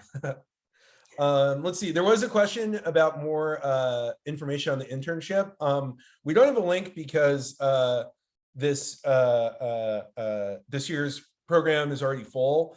But generally the way it works is around January, we will start posting, we will post the application link and start sharing it on our social media accounts. We'll send it to, if we know there are like campus sort of analytics groups or professors who we know like teach sort of like sports statistics type classes, professional networks, pretty much anywhere we can send it, we'll try to send the link around. And then we usually ask you to complete kind of to answer a couple questions or complete a task or something. Just give us an idea of like how you would fit with the internship. And then we got a large number of applications this year, so then we narrow that down, have phone interviews with people who seem like it would be a good match and pick them out. So if that's something you're interested in, feel free to like follow up with me afterwards or Zoe, and we can definitely keep you posted. But it would be like next January, February, somewhere around there is when the application process would start. Yeah. So I think that'll do it for us, unless there's anything else. But I just want to say thanks so much to SABR for having us. This was really fun, and I had a great time, and I know it was really great talking to all of you. Thank you all so much for coming to this presentation too. Thank you so much, guys. This was great. Thanks again to Jonah Gardner and Zoe Surma of Baseball Reference for that great module. That was really fun, guys, and I really appreciated the opportunity to dive in even a little bit more and start manipulating the data a little bit like Zoe did. That was fantastic. So we're going to take another break here, everyone. So same drill as last time. Go ahead and stay logged into Zoom if you like. If you want to keep making use of the chat like we did last time as well, that's just fine. We will return here at the bottom of the hour with Josh Keene of Major League Baseball. We'll see you then.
All right, welcome back, everybody.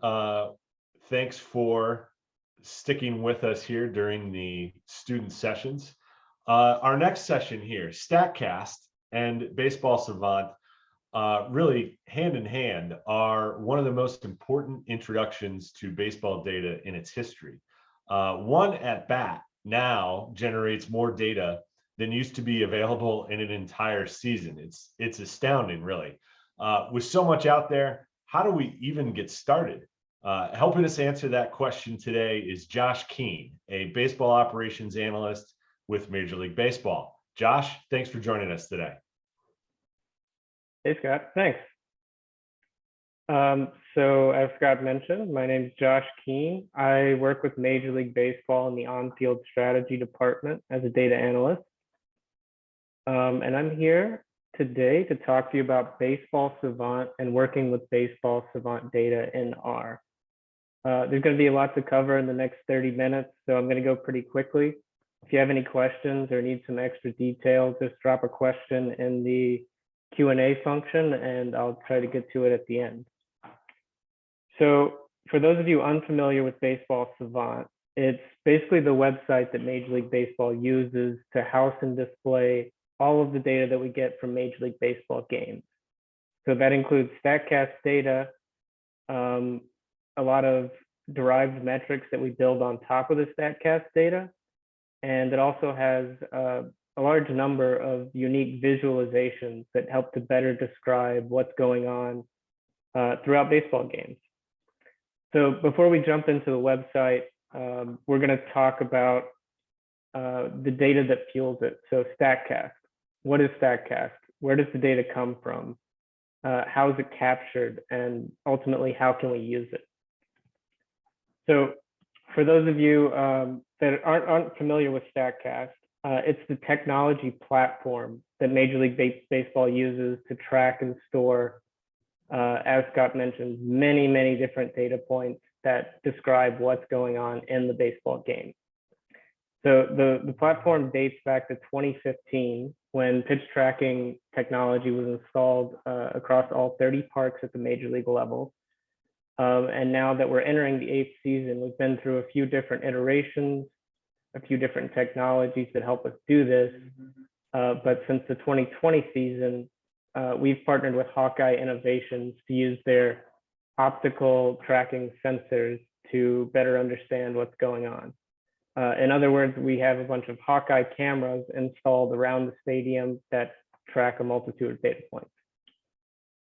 So here we have an example setup of the Hawkeye system around a field. We have these cameras spread out all across the stadium. And as you can see, many of them are going to be pointed towards the pitcher's mound and the plate area, because that's where most of the action is happening. So these cameras can track things like pitch tracking data, which would include pitch velocity, pitch speed, pitch spin, pitch movement, the release point that the pitcher is throwing from. It tracks the pitch all the way to the plate, and then we get things like pitch location data that we could use to evaluate umpire performance. Or we have systems like this when we use the electronic strike zone that we're testing in the minor leagues right now. We're also going to get batted ball data like exit speed and launch angle and the spin rate of the batted ball, things like that.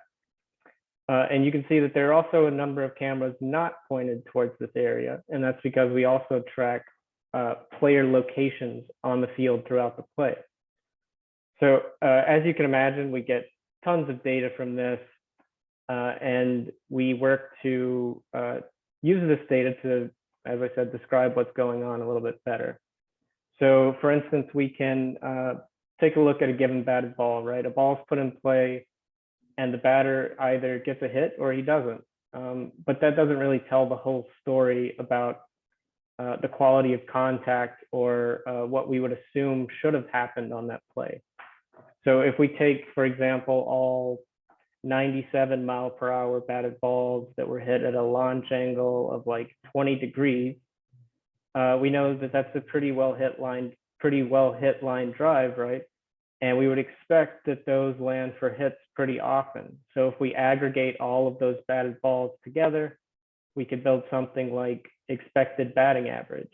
So over time, we accumulate all of these batted balls, and in aggregate, they might result in a hit, 60% of the time. And so when you compare that to one plate appearance of either a hit or not, and your batting average is either 1,000 or 0, it's a way to better describe the contact at the plate, right? If we wanted to take that another step, then we know where each player is positioned, right? So if the outfielder, the club did a great job scouting and the outfielder's already in a good position, maybe it's not too difficult for him to get to this ball. But if he's far away, and we know how far he is because we're tracking where the ball's landing and where the player's starting, we get the speed of the outfielder. We know how much ground he has to cover and how long he has to get there. We could do something like out probability, which is another derived metric that we use. So there is an abundance of this data and many different things that we can do with it. That's just one example of how we could use the StatCast data to better describe the play on the field. But there are a multitude of different uses for all of this data. At the league level, I might monitor certain metrics and trends over time to see how play at the major league level has changed, right? Clubs might use this data to look at like a pitcher's release point to keep a track of that to see if the pitcher should be worried about an injury, for example, or they might use it to help a batter change their approach at the plate. And at the broadcast level, this data adds another level of entertainment, right? Another detail in the way broadcasters can describe and compare what's going on the field. So if we see Luis Robert hit a ball 487 feet, we can look at the data and know that's pretty far, and we can look up, maybe that's the farthest ball hit in this stadium this year, or maybe that's the farthest ball Luis Robert's ever hit, things like that. And at the public level, it's very important because this is data that anyone can go get, and they can create and do their own analysis as they see fit.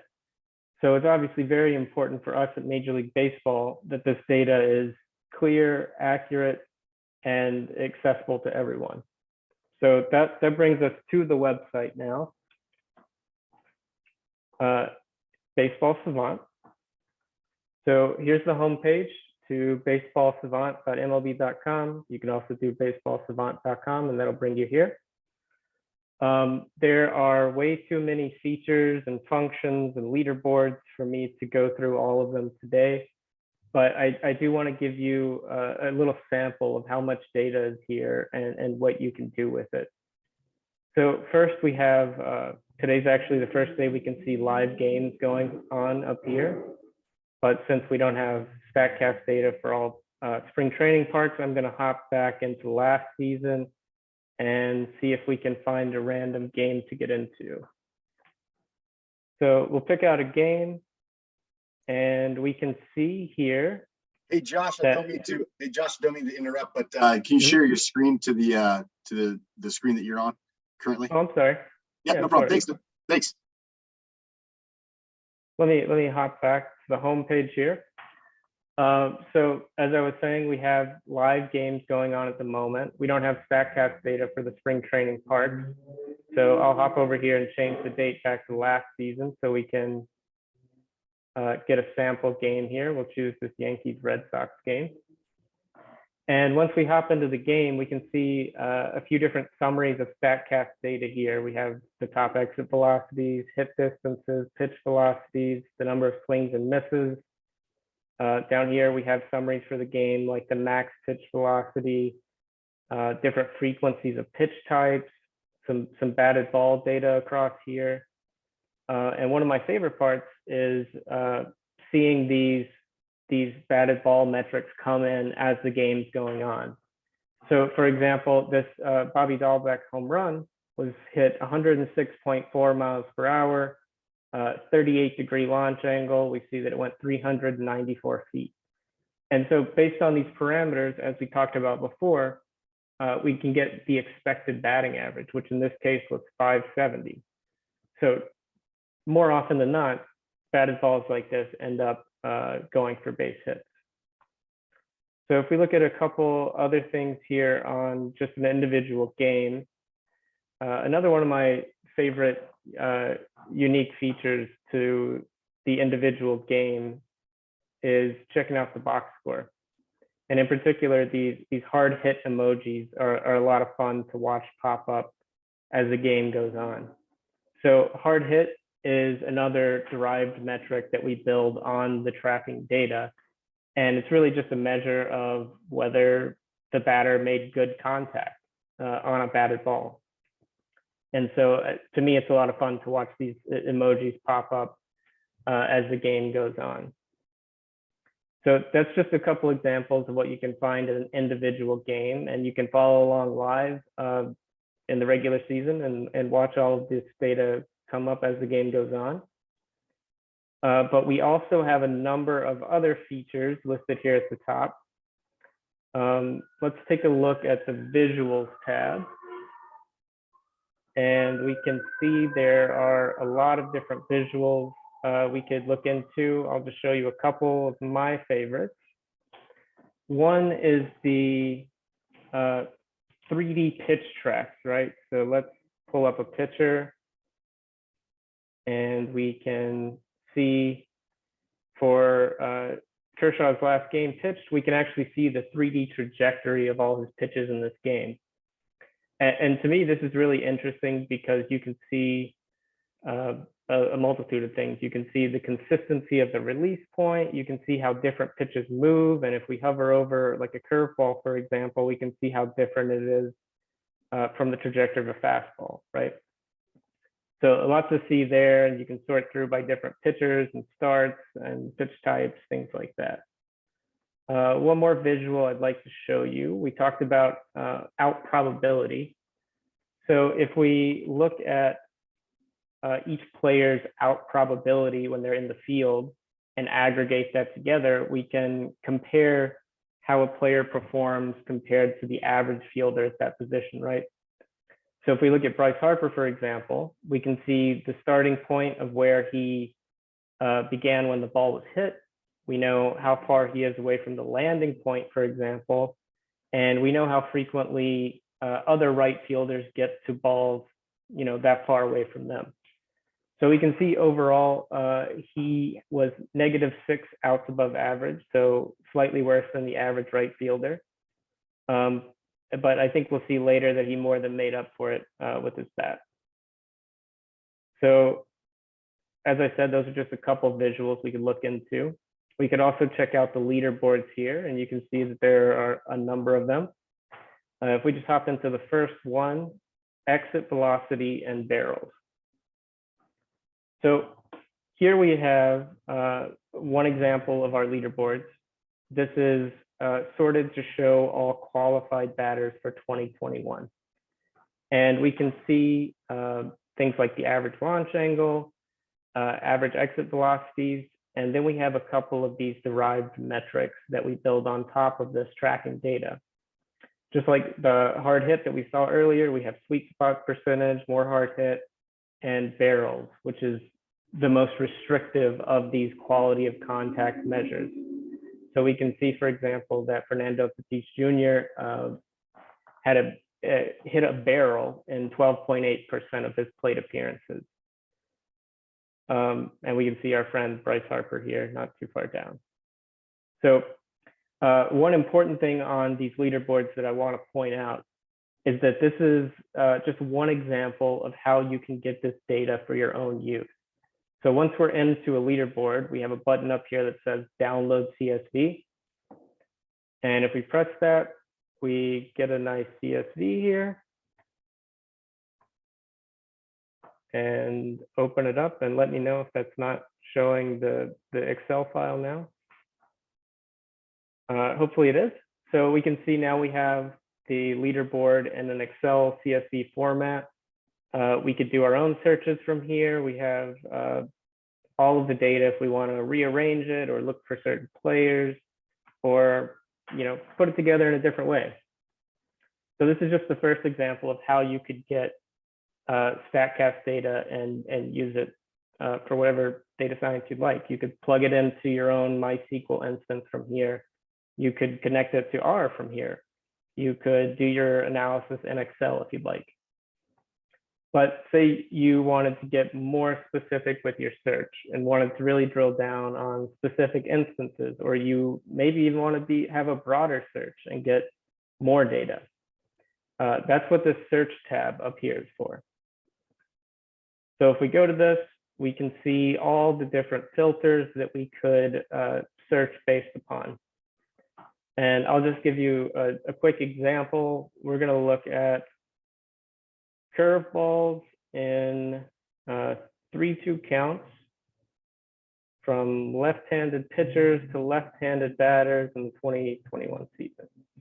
So we plug all that in, we hit search, and we get this nice big list of all of the instances of 3-2 curveballs from left-handed pitchers to left-handed batters. You can see that Rich Hill threw 12 of them last season, and so on and so on. But most importantly, at the top of our search results, the top right over here, there's a button that will also allow us to download this data as a CSV. So if we click on that right away, we get the file downloaded here. And if we open it up, we can see that unlike the leaderboard, this actually has all of the individual pitches in it. So we have release speed, we have the release points, all of the game data, the result of the pitch. And as Scott mentioned earlier, there is a lot of data for just an individual pitch, right? As we scroll across here, you can see everything that's going on, and you could imagine from here all of the different things that you can do once you get all of this data. So you could plug this data into R and do your own data science that way. You could download this straight to your own SQL database. You could do anything once you get the data in this format, right? But let's say we want to go get this data directly into R, kind of cut out the middleman of Excel here. So that brings us to R. For those of you that have limited or no experience with R, that's okay. All you need to know today is that I'm going to use RStudio, which is a software that uses the programming language R. You also need to know that R is mainly built on these different packages, which can be created by users around the world, and they contain a few different functions that will help you, accomplish your task in R. So today we're going to be looking at the Baseball R package, which was built by Bill Petty, and it allows you to go grab data from a variety of different baseball sources. But for our purposes today, we're going to be looking at getting StatCast data from Baseball Savant. So the function in particular that we're going to want to use is called Scrape StatCast Savant. Now, this could be used to get a whole season's worth of data. And there are a few variations off of this function, right? So if we want to get an individual batter's data, we can use Scrape StatCast Savant batter. If we wanted to get just pitchers, we could use Scrape StatCast Savant pitcher. One important part of each of these functions is that you have to specify a few variables to them so they know exactly what you're looking for. For what we're going to be using today, which is Scrape StatCast Savant batter, we need to put in the start date of the data as well as the end date. And we're also going to need the batter ID of the player we want to get data for. And that's where this bottom function comes in, player ID lookup. So here we're going to plug in the last name and the first name of the player, and it's going to return the player ID that we need. So once we put all of that together and do a little data science magic in R, we can put something together like this, for example. We take a look at Bryce Harper's past 4 seasons and look at his quality of contact, right? as measured by his average launch angle and his average batted ball speed. So we can hop over to R, and I've already coded this up for us. So this is our studio, and we're going to be programming in R. First, I'm going to install the packages that I need, including baseball R. So run through those, get those installed. And then once they're installed, we're going to use the player ID lookup. We plug in Harper and Bryce, last and first name, and run that. And it'll take a few minutes. It's going to run through every player who's ever played professional baseball, but it returns only one entry. And if we open that up, we see this is indeed Bryce Harper. And here's the ID that we need. So once we have his player ID, we can use scrape StatCast Savant batter. And we plugged in the start date and the end date along with his individual player ID. So first we'll grab all of his 2021 data. And this should be every pitch to Bryce Harper during that time frame. And after it runs, we can see that we have 2,401 pitches here. And just like the big CSV with all the individual pitches, we have 92 variables here with all of this data. So now I'm going to go ahead and run this for 2020, 2019, and 2018. As it starts to fill out over here. And then I'll just do a little cleanup, put it all in one tidy table. So now we have 9,221 pitches over the last 4 seasons. So here we'll do a little data manipulation. We're going to look at just pitches in play, which is this type X, means he put the ball in play. So limit it down, and now we have 1,293 balls in play for Bryce Harper over the past 4 years. Next, we'll take a look at his average by year. So we're going to group by year here, do a couple calculations. One in particular, we're going to look at his WOBA, which is kind of a good measure of run production, right? And since this is his weighted on base average on balls in play only, this is actually his WOBA con, or WOBA on contact. We're also going to look at his average launch speed and launch angle. So if you run that, now we can see his WOBA on contact for each of the past 4 years, as well as his average launch speed and launch angle. And so we have a few takeaways from this. He was the MVP last year, and his WOBA on contact shot up greatly as opposed to the last few seasons, right? We can see that he didn't necessarily hit the ball a lot harder than the past few years, maybe a little bit, not harder than he did in 2019.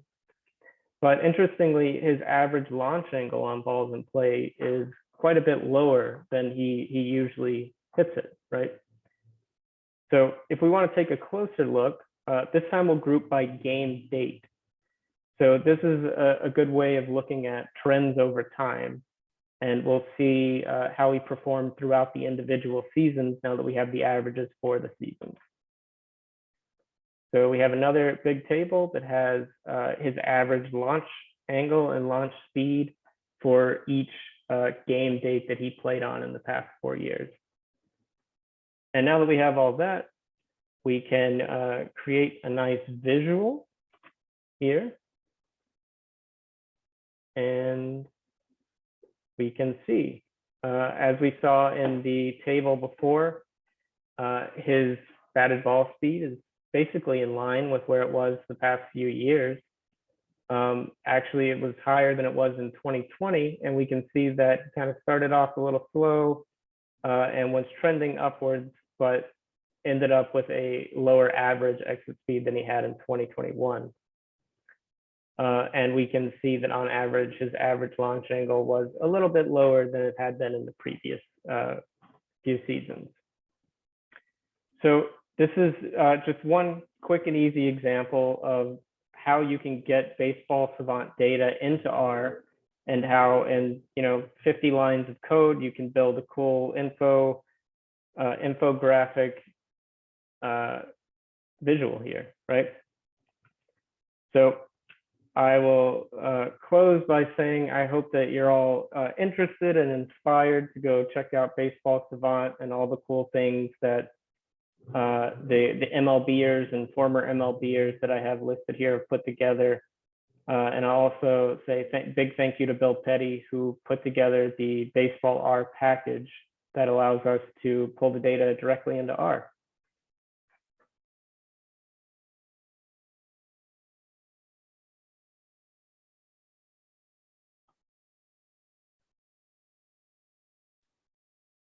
Josh, thank you so much for that. I don't know if you've got a little bit more time here. We've got about 5 more minutes before our next presentation. If you want to try to tackle some of the Q&A that's collected there, you can go for it. I'll do my best. All right, let's see. Will batted ball spin data be made available to the public on Baseball Savant in the near future? I am actually not sure about that. I think there has been a lot of doubt initially in the first few iterations of StatCast. We weren't entirely sure how reliable hit spin data was, and that's why it wasn't previously released. But as technology improves and our ability to show confidence in it improves, it's possible that it's included in the next couple of years. So let's see. Hey, Josh, I've had some trouble downloading large data sets as CSV files from the search function. The download button just becomes unresponsive. Is there a way to address this, or do I need to narrow the search to make the data more manageable for my internet browser? So I would recommend if you're trying to get a large group of data from Baseball Savant, I would definitely recommend trying out Baseball R. It's tough when you're trying to get 800,000 pitches through the website and into a CSV. It would definitely be a little more smooth to get it through R using Baseball R. Will there be a way to access the R file after the talk? I would have no problems providing it. I don't know, Scott, if that's possible. I could share the file to you guys. We'll check in on that. Yeah, if you want to send it our way, we could send it. We've got a number of items that we're going to be sending to students after the conference, so we can include a package like that. Great. Can you calculate relative stats such as percentile of OPS and or even WOBA by pitch type? Absolutely. One interesting thing about how the data is set up in Baseball Savant is that some metrics like WOBA, for example, there are individual values for like WOBA denominators and numerators. So you can actually just sum all those together. And if you wanted to do that by pitch type, you could. You could create your own OPS leaderboard and find the average and do like an OPS plus version for yourself as well. Let's see. There's a stat called soft hit percentage. What is the exit velocity that qualifies for that? I am not the best person to ask that question to. I know like sweet spot percentage, hard hit percentage, barrel, soft hit percentage. These are all things that we show on Baseball Savant, and I'm not entirely sure what the qualifications for each are. I will say I believe there's a glossary on Baseball Savant that might have all of that information. I've been hearing things about making minor league data public when Hawkeye gets installed. When would that be? I am pretty sure that the low A Southeast data from last year, the old Florida State League, where we used the electronic strike zone, I believe that's publicly available already because those are Hawkeye systems. And if that's the case, we'll also have Hawkeye systems in the Pacific Coast League this year. So slowly growing it out, and hopefully there's a little bit of minor league data currently. All right, Josh, that's the top of the hour. Thank you so much, Josh Keene with Major League Baseball, for leading that module, and we'll be sure to send along that package to everyone who's in attendance. So thanks again, Josh. Absolutely, my pleasure. Thanks, Scott. All right. Our final module today is being led by the Cincinnati Reds Director of Analytics, Nick Wan. In his role, Nick oversees the day-to-day analytics operation of the Major League team, player development, health and performance, professional scouting, and amateur scouting. He previously spent 3 years as a data scientist with the Reds. Nick is also the game show host for Sliced, a competitive data science competition, which is streamed on his Twitch channel, which I'm sure he will be sharing all of that information with us. Joining us to give us a taste of Spliced today is Nick Wan. Nick, take it away.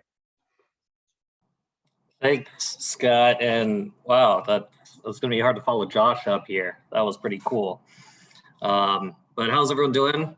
I'm Nick Wan. I think a few of you probably know me from my Twitch channel. I do a lot of data science and sports analytics streaming over there.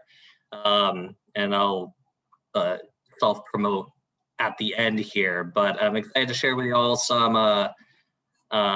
stuff you can do with Savant data in the vein of how we do things on Sliced. I won't have Meg, my co-host, or a whole slew of data scientists doing it, but it's I guess it's a little special if I guess the host can do things. So something that people have always wanted to see, but perhaps never got until now. So let me share my screen here. Audio okay, everyone? Sounds okay? All right. Good. Excellent. All right, so y'all are probably very familiar with this screen at this point. This is a Savant screen. We were just checking out Savant in the last presentation. So we're just gonna grab a small data set. So if you hit that search button at the top of Savant, we're just gonna grab Otani here. So Otani, we'll just grab Otani. I think that's pretty much it. I think that's all I need, right? Otani. And then if I save data as comma separated files, will this do it? Is this my thing? Let's double check. Is that what I need? Savant, yep, that's all of it. Okay. Once I have that, I'll be doing this in Google Colab. I'm actually gonna share this right now. Get the link. Okay, good. So I'm gonna post this in chat for anyone who wants to have this notebook. This notebook is just available for you. All you need to do is drop, if you want to clone this notebook, you'll be able to. I will take this and drop in my Savant data I just downloaded. So this is all Otani. That's fine. It just says when we're done with this, we will be, won't be there anywhere, but you have a way to link your Google Drive here. So if you want to keep things in like your Google Drive and bring them in, there's ways to do that too. And I know, like, some of y'all are just getting into it, so I'm not gonna bombard you with too crazy stuff right now, but maybe a little crazy, maybe it's just it's not too bad. I'm also, like, as a streamer, I'm pretty good at reading chat, so feel free to ask questions like Shabir here, who asks, will the same skills apply if I wanted to learn Python instead? And yes, at the end of the day, it is statistics and research methods and machine learning. Data science is really more of the set of skills that you develop. It's not necessarily any programming language that you're learning. Definitely don't think that in order to be a data scientist or an analyst, you have to learn R, you have to learn Python. That's not the case. So we're just going to import a few packages. If you're not familiar with Python, Python similar to R, you can do a lot of data science stuff with Python, just like how you can in R. So I'm going to import a few packages here. We'll just import pandas, SPD. This is really similar to dplyr if you're familiar with the tidyverse over there in R. And if you're familiar with R at all, you'll probably know this in terms of data frames. Pandas is just a Python version of data frames. I'll import a package called Seaborn, which is something I'll use for data visualization, and also import a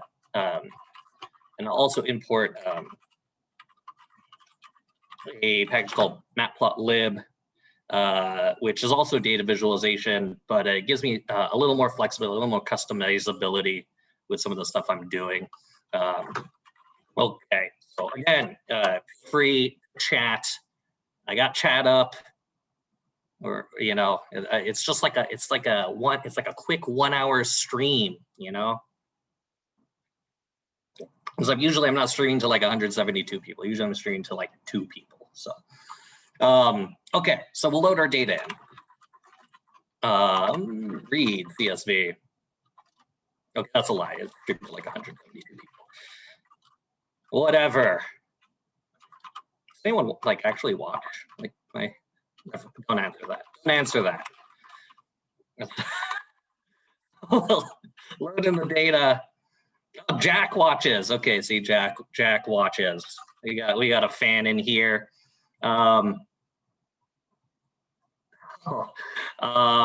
So we load in some data, our data set. Remember, we're just working with the Otani data. So if we want to take a look at just the top handful of rows from the Otani data, this data set, and if you think you got the right data set, the data set should be about like 1.2 megabytes. Should be around 1.21 megabytes is what I'm reading here. These are all the Otani pitches. You can see here, this is what it should look like for you, those top 5 rows. And these are the pitch level data, just like how Josh was showing us, you know, when you bring it into Excel, you bring it into R, when you load that data up, it's just like the data that they're showing. In fact, it's exactly the data that they're showing over on Savant. There's no like mystery or mysticism to this data. Luckily, in the world of science, numbers are numbers wherever you put them. Drop the Twitch. We'll do okay. Well, just because you said so. Just because you said so. It's yeah. I was going to do this at the end, but there you go for you primers in chat. For you primers, but really don't. If you don't know what a primer is, it's okay. You're just behind the times. Okay, just behind the times. All right.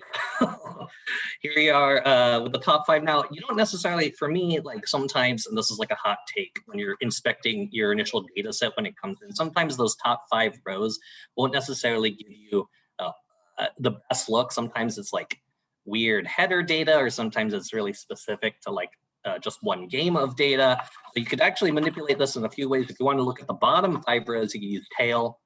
If you wanted to look at the top 20 rows, you could use head 20, get those top 20 rows. And my personal favorite is if I just sample through 5, and this is just a random sample of 5 different rows. This allows me to see if like, all right, is this data pretty consistent? Are we getting good values? Are they Otani? This looks pretty good, right? So looks like we got the right data set. Now, what I'll do with you all today is we'll take this Otani data set, and I want to, okay, let me make sure I'm doing this correctly. Okay, I'm not doing this correctly. Where's the plot I want to plot? Since we have limited time, and apparently I'm also limited in terms of like finding where I left this last window. Okay, that's fine. We'll do it from here. I'll do it myself. Otani. So we'll take Otani's data, and I want to reproduce some of the plots that we see for Otani here. So let's take a look at the what was the thing I wanted to do? Was it I don't know if it was the pit highlighter. It might be the pit highlighter. Let me see. Pit highlighter. Let's see. Yeah. Okay. So I want to remake this graph, right? Now it won't be as fancy as we got it here. You won't be able to hover over stuff and select specifically the pitches, but I want to remake this graph. Okay. And if you ever watch Slice, the object is to make a predictive model, and the person who gets it gets to the closest answers with the highest accuracy, they usually are the winner. I have another game show called VizBuzz, and it's very similar, except instead of making a model and predicting some sort of outcome, you're making a data visualization and trying to make it as accurate as possible. So I'm going to do that here.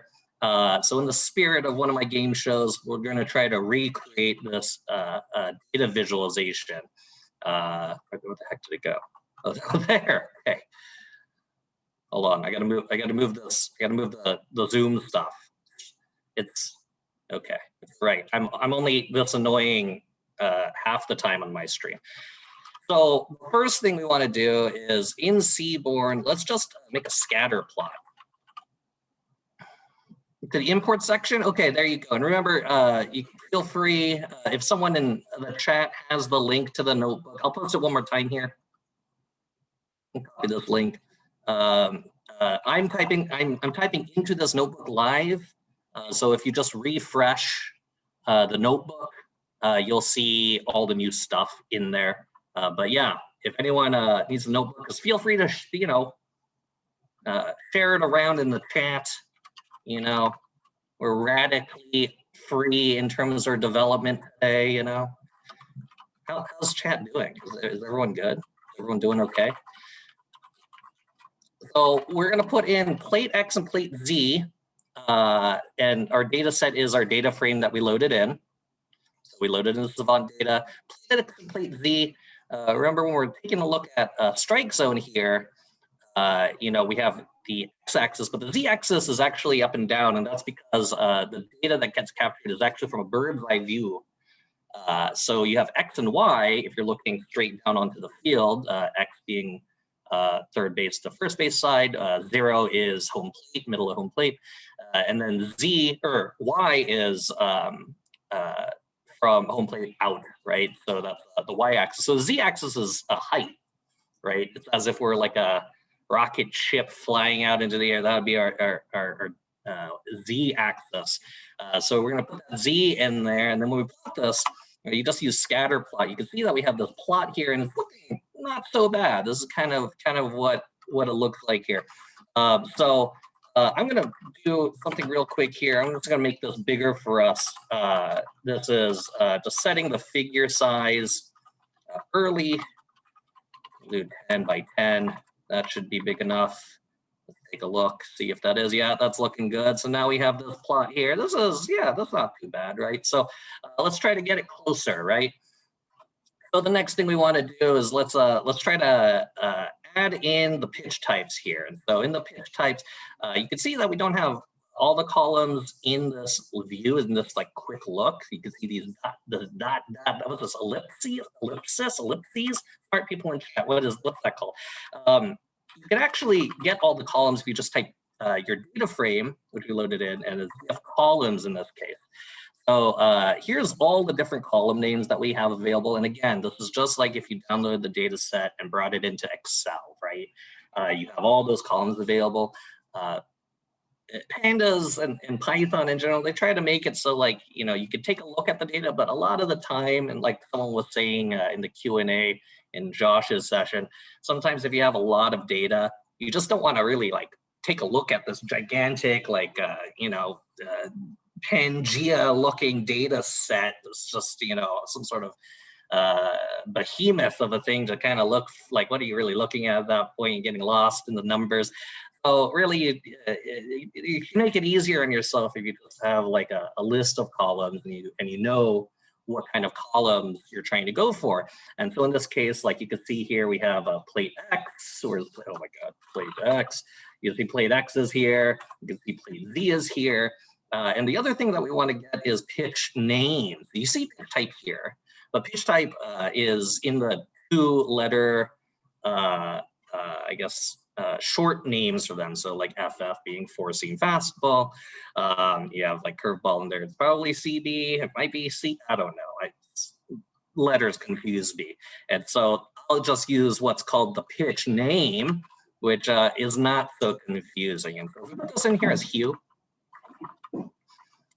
C, John, Gene. You're one step ahead. So you're beating the director of a baseball team already. So here's pitch name. We'll put this in as Hugh. And so when we do this, we actually get our four-seam fastball, split finger, slider, our cutter, and a curveball in.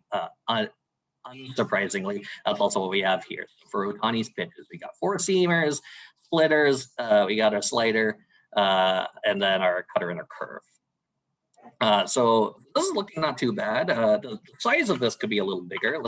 Size in Seaborn scatter plot is S, so we could do this in. I don't know why I know this number. Who knows? Maybe it's because I practiced this out of complete nervousness, but who knows why. Let's just make this 80.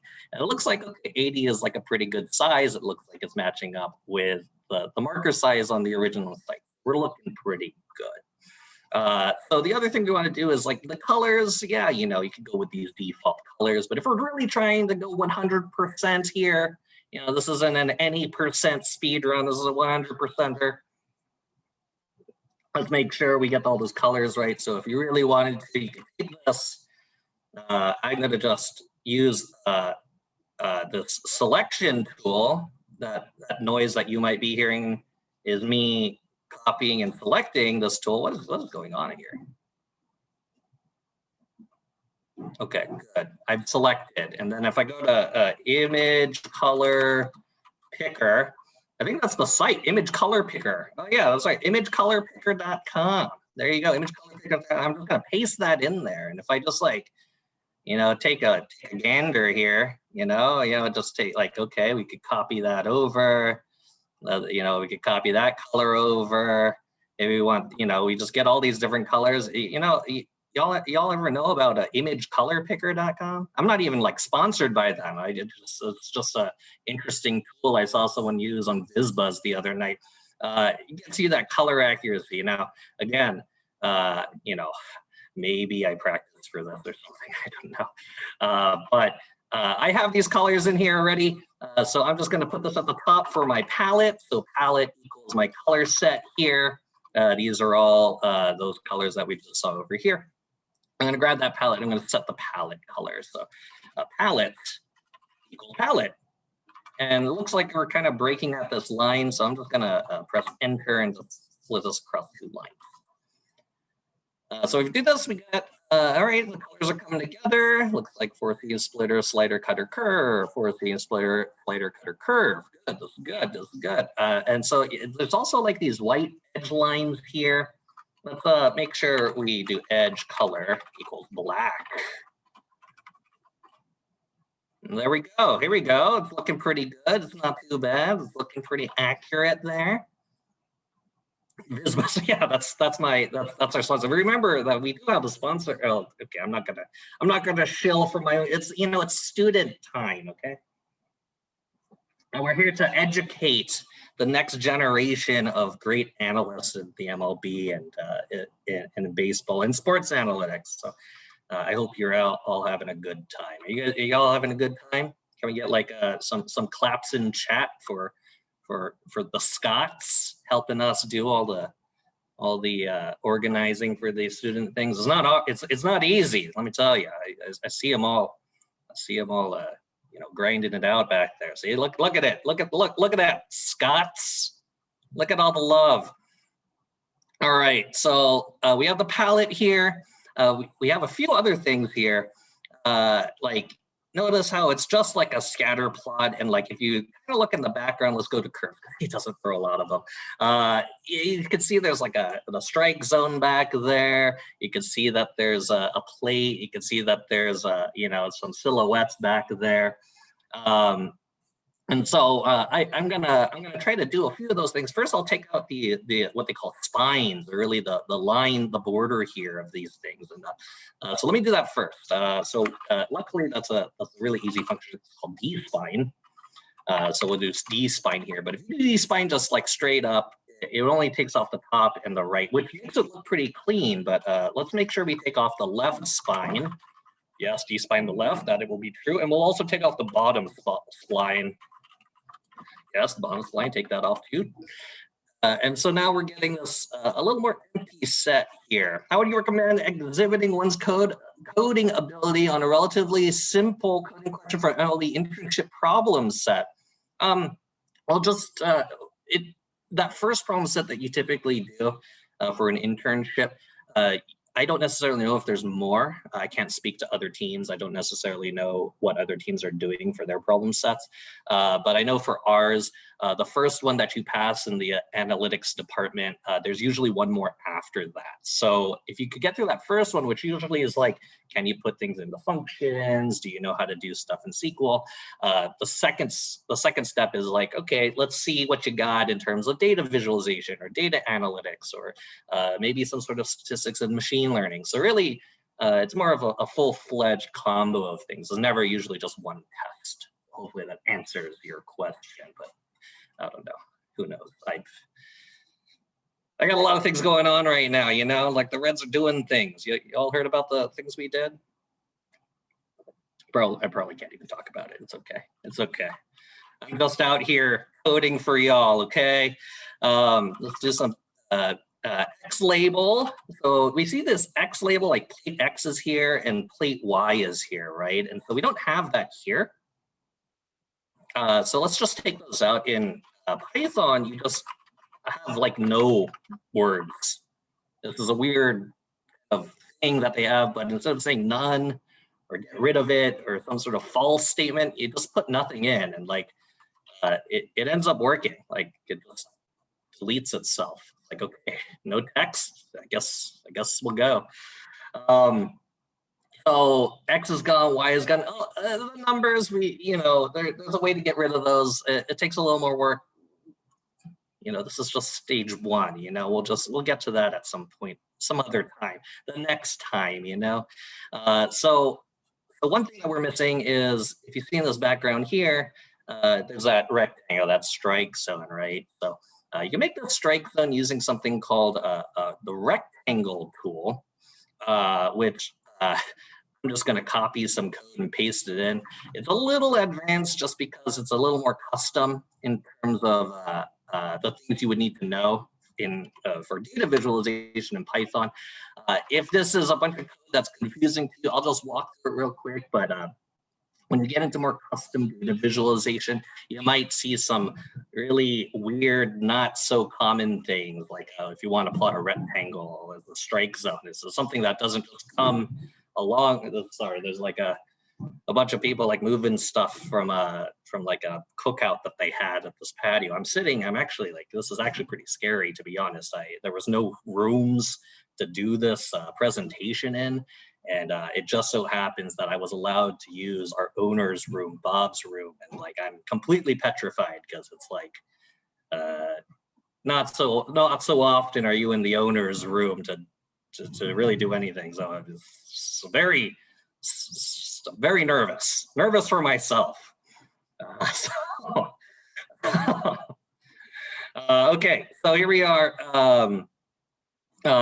We have the strike zone here, and then the rectangle, we're using 17 inches across the plate. We divide that by half, and we start on the left side of the plate. So when we're drawing this rectangle, you think like, we got to start from one point, draw it out, and then draw down. So we start at one point, which is to the left of the base. We're going to draw it out, and then we're going to draw up to get 1.5 feet for the rest of this. That's what this is. So this rectangle here, and I'll show you right here. So we'll run this through. You can see that we started here, we drew this out this way, and then we drew it up. Now we have this rectangle right here. Rectangle right here, you know. You with me, chat? Did I accidentally start a chat war about the Reds? That wasn't the. Focus in, students. Focus in.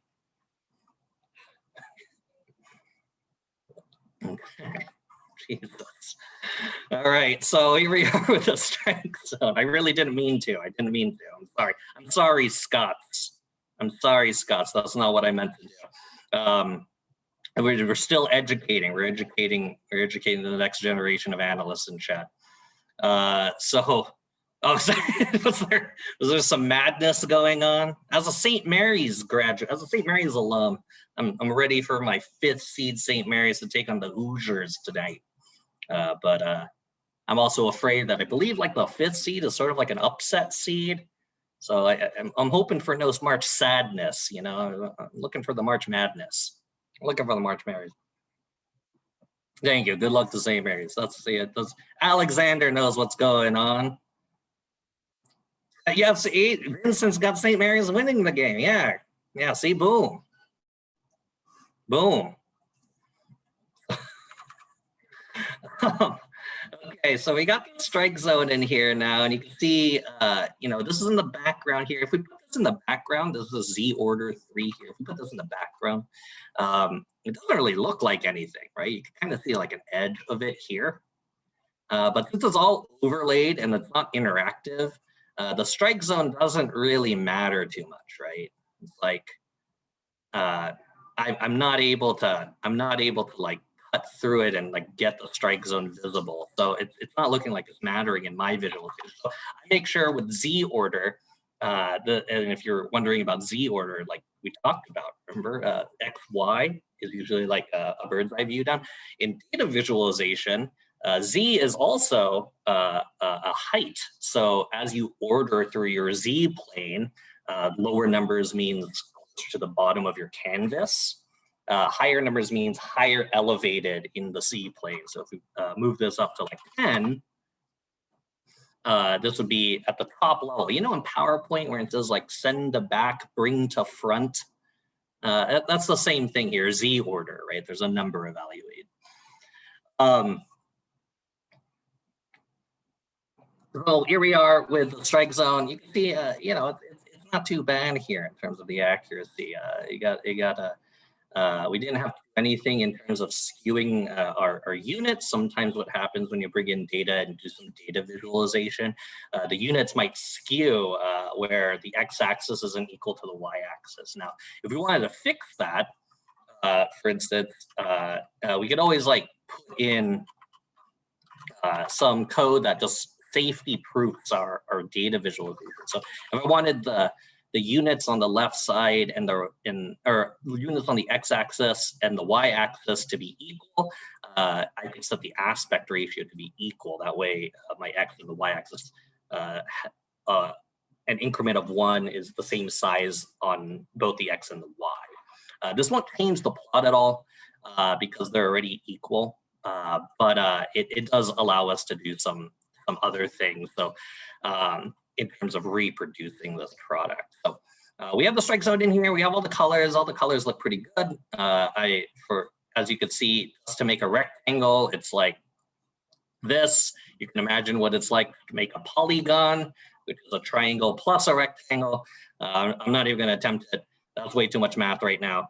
But here we are with this. Now, maybe one question that we have on top of this is, it's interesting to know where the pitch types go, but maybe I want to know something more like about where the strikes are. And so this is going to be a little off script. This is not necessarily what we do on VisBuzz or on Sliced, but I do want to show a little more creativity in the process here for data visualization. So what I want to do is I'm going to make a new column in our data frame. It's going to be based around the strike. So I'm going to make, how do I spell this? Stick res, strikes, east. Okay, that's being in Bob's office. This is really, the nerves are getting the best. Remember, as a dude who streams a lot, it's not so often am I nervous, but it is nervous being in this room. So here we are with the column description. You can see here, there's a column in here called description. Here, right here, description. And in the description column, you can see in the sample that we have, it tells us what's happening, the description of the particular pitch level event. So in this case, you could hit in a play, there's called strikes, there's blocked balls, swinging strikes, whatever. So if I take a unique, if I'm just looking at the unique values in this column, these are the unique values in this column. What I want to do is I just want to identify the strikes that are not foul. So we have swing strikes, we got called strikes, we got swing strikes blocked. Anything else that's swing strikes that are not related to contact? We don't want to put the fouls in there because you know, you could have fouls that are really outside of the zone, and so we don't want to skew our strike zone plot here.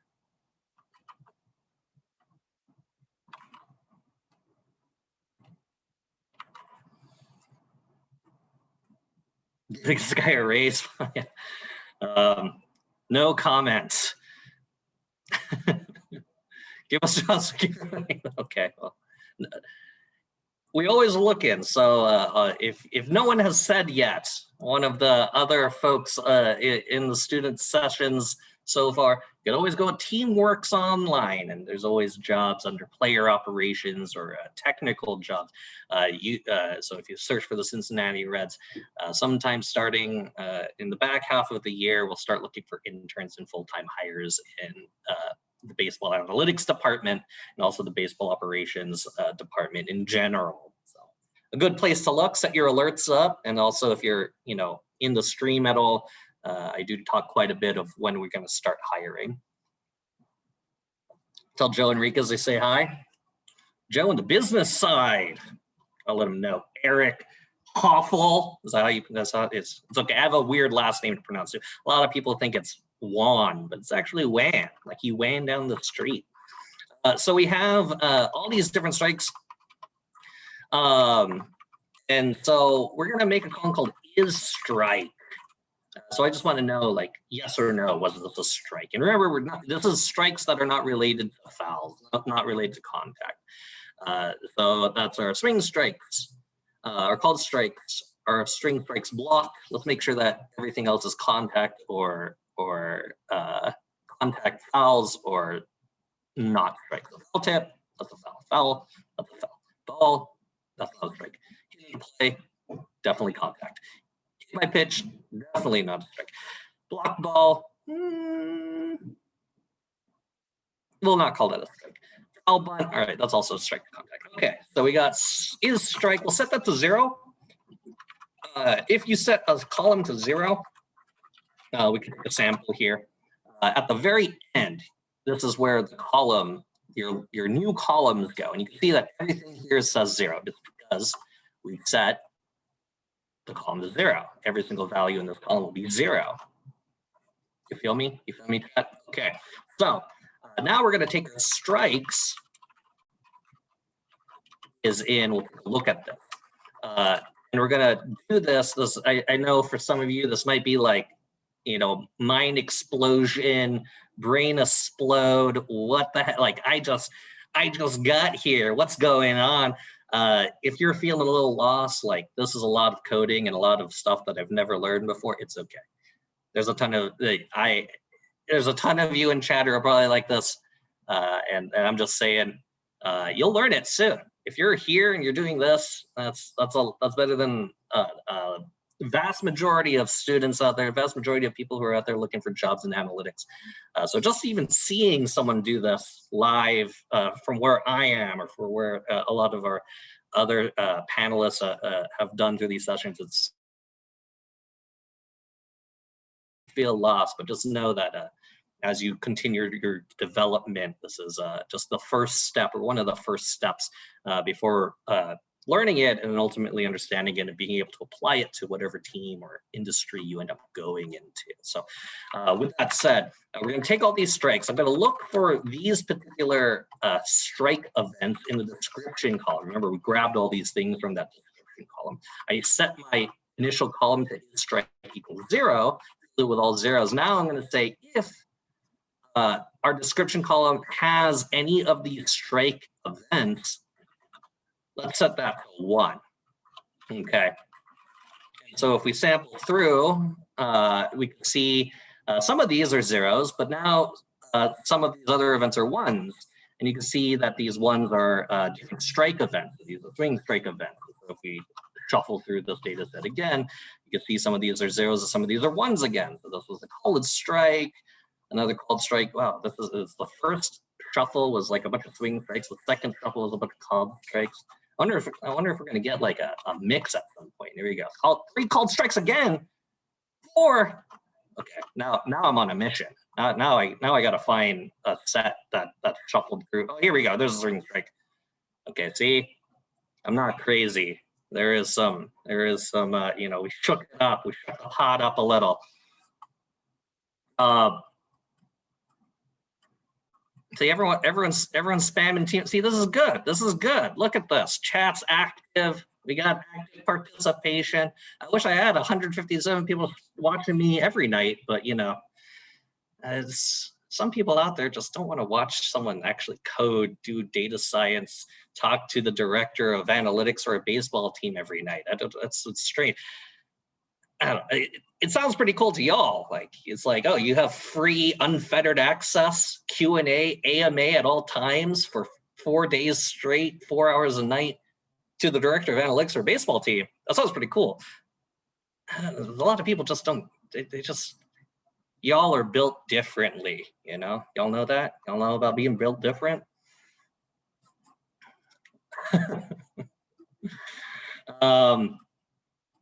Let's see, hold on. Let me catch up on chat. Josh says, Nick, do you always envision working in baseball operations, or were you looking for more of a data science role as a whole? Thanks for all your advice. Okay, so in terms of I never did envision working a baseball or data science. I got my PhD in neuroscience. Specifically, I got my PhD in psychology.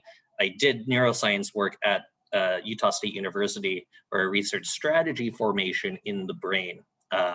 While I was doing my PhD, I realized that maybe it'd be cool to apply to some sports jobs. Because my postdoctoral fellowship, for anyone out there who knows, when you get your PhD in research sciences, you tend to have to do something called a postdoc or postdoctoral fellowship. I had that ready to go a year after I got my PhD, but I decided, well, what job would I leave my dream research situation for? And it was other dream jobs. And so one of my dream jobs ended up being like, that'd be cool to do stats modeling and psychology and neuroscience for a baseball team. So I ended up applying to a bunch of places, got a bunch of interviews, and now I do a bunch of data science and also neuroscience for the Cincinnati Reds. Any coding certifications I recommend? No, I'm not even trolling. A lot of the time, if you want to go out and get a certification, if you're going to take like 1 semester to do something, I just recommend going back and taking 1 semester of intro to stats. And if you like it, keep on the statistics path. I gained 150 subscribers. I don't know about that, but I do appreciate all the love. If anyone is on Twitch and y'all want to just hang out, I go live Monday through Thursday. Let's see what else we got. Okay. We'll say it's a pretty degenerate chat, so y'all are pretty friendly tonight here. But yeah, be warned. The other chatters who are not baseball people, they tend to be a little degen, you know. Build different is the golden feature. Who's this guy? Jack knows about golden features from Slice. That's cool. That's cool. I'm not even saying it still hurts to read that one. You gotta go. Okay, that's yeah. What's going on, man? What's going on? Let's see. What helped you with the most shifting from academia to baseball? What helped me the most was just getting comfortable with what I was doing in a different language. So for a lot of you out there who are doing things in Excel, I was doing a lot of things in both Excel and a programming language called MATLAB. Any MATLABers out there? Any MATLABers? So I was doing a lot of that stuff, and I decided to start porting that knowledge over to Python. Some of you might be doing that with R. That was really the number one thing that helped me, was just being able to do things in a language that not just teams, but data science industries as a whole wanted, because no one's out there trying to hire a data scientist who does stuff in MATLAB, unless it's literally the company MATLAB. So that was the big switch for me. What the teams look for when they're hiring, for me, I'm a big fan of technical skills. That's why when you apply for the Cincinnati Reds as in the baseball analytics department, the first thing you get is not a phone call interview. It's not a panel interview with me and some other people. It's a technical assessment. And so that first thing, we got to make sure that you know how to code and know your statistics. That second thing you do is even more of that, making sure you know how to code and do statistics. And if you pass all that, in my opinion, that's the number one thing you should be passing, since that's the number one thing you'll be doing. Then we get over to the panel interviews and making sure all the other things are good too. Do I recommend any particular experience? Keep on coding, especially for any of you students out there.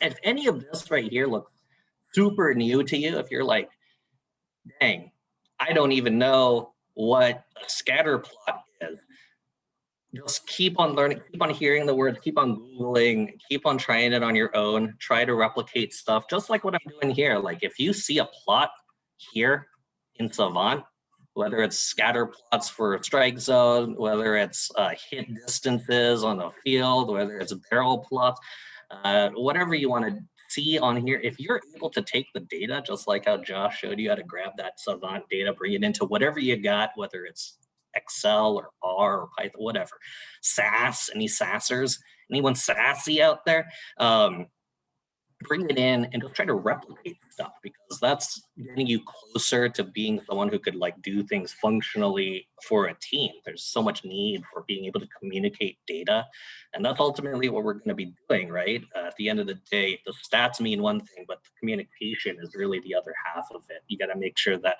the coaches and the front office staff are able to understand all this high level statistical stuff that you're doing at the end of the day. So that's what I recommend, is if you're going to take a one step forward in baseball and you're kind of wondering where to, there's a lot of different advice out there where to go. You got a lot of knowledge from these sessions right now. Just try to take some data from Savant, replicate some stuff like I'm doing right here, and see where that takes you. How did you get the idea to create a Twitch channel? I was doing, I was streaming my dissertation because I wanted to write it and finish it, and I didn't know how to do that. So as my channel started growing, I just kept streaming, and then as I got my job, I just kept streaming. There was a moment in time where I wasn't working for a baseball team. I worked at KFC for a year and a half it was a year and a half. For a year and a half to start their data science. They do data science over there at the chicken place. So I started their data science department, and I learned a lot over there. But I was still streaming, and I still stream today. That they literally let me. I was like, "Is it okay if I stream?" And they were like, "In fact, we encourage you to stream." I was like, "Sick, dude." I'm in Python, so of course it's Python for me, but R Python, it's whatever, a good carpenter doesn't blame his or her tools. So it doesn't matter. Whatever tool you use, if you prefer, one hammer to another hammer, that's fine. They're both hammers at the end of the day. MATLAB giving people flashbacks. Okay, start another thing. That's good. Has done research work? Where do you starting to learn for coding and analytics? Any research you've done and try to port it over. Try to replicate things one for one in a programming language. There's so much in chat. Okay, I got to get through this. Okay, there's like look, I'm not even doing the thing that I said I was going to do. I was going to make these strikes. We validated that they were right. And so let's make another plot. We're going to do a SNS. This is kind of a kernel density plot. This is a KDE plot. And so we're going to take our data, df, and then we're going to do X again. This is plate X. We're going to do Y again. This is plate Y. Sorry, plate Z. When we do this, we get, dun, dun, dun, dun. Oh my God, this is too much data. Almost, okay, so we get this, which if you remember with all the different visualizations here, this is pretty close, pretty close. So let's make sure we can, all of you at home can see it. And then let's also make sure that we're looking at only strikes. So this strike. Sorry, Scots, I kind of like derailed myself. You know, sometimes I get stun locked and I'm like, strike, this strike, okay. Is strike, is strike. Sometimes I stun lock myself. I'm like, okay, now I'm just reading chat. You know, you brought the streamer on, okay? It's you did it. I blame you. I blame you. Okay, here we are. Now we're gonna just look at is strike. Okay, remember, is strike is these three different types of strikes, right? So this is strike equals 1. That means if this was a strike, what does it look like? It looks like this weird kind of bunch of different circles. So let's make sure we get some of these other things in there for some context, right? So let's just make sure we make sure that the X and the Y are equal. Let's make sure we have our strike zone in there. Let's make sure it looks nice in terms of being de-spined and has no labels. Literally just copying. It's like, is it self-plagiarism? Is that what that's called? Here we go. So now we have the strike zone and we see, remember, these are all strikes. So this is sort of like the areas in which Otani gets called strikes, or gets strikes called for him the most, right? And then it doesn't just have to be lines. We could plot this up a little more. So we can fill this true, and then let's make the color. Let's make this red. You know, it's like hot zones. You know, hot zones got to be hot. Or once I was talking to our hitting coach, and he was like, "Yeah, you know, like green is good and red is bad, but red is hot. So shouldn't red be good?" And I was like, "Fair point." So red, hot zones. So here we are. You can see this density here. Remember, density is when there's a lot of strikes accumulating in one particular area. And we're not doing any batter splits. It's not lefty, righty splits, but you can see there's some sort of separation here. A pretty good separation for Otani throwing righty. And this is from the point of view of behind the plate. So his arm action is going to be looking this way. This makes sense. If you're locating on both sides of the plate, here's where the majority of his strike calls are. You feel me, chat? Does someone have to link? Non-contact strikes, exactly. Non-contact strikes. See? People correcting me in chat, even when I corrected myself earlier. That's good. Yeah, see, Evan Howard's got it going on. That's right. You know, that's right. We had swinging and called. That's it, swinging and called. No fouls. And blocked, yeah. Swing strike blocked. That's right. Okay, it's not too bad, you know. No, it's like they swung at it, right? They swung at it. I felt like that kind of made sense. We can take it out, you know. If y'all feel so strongly about it, you can take it out.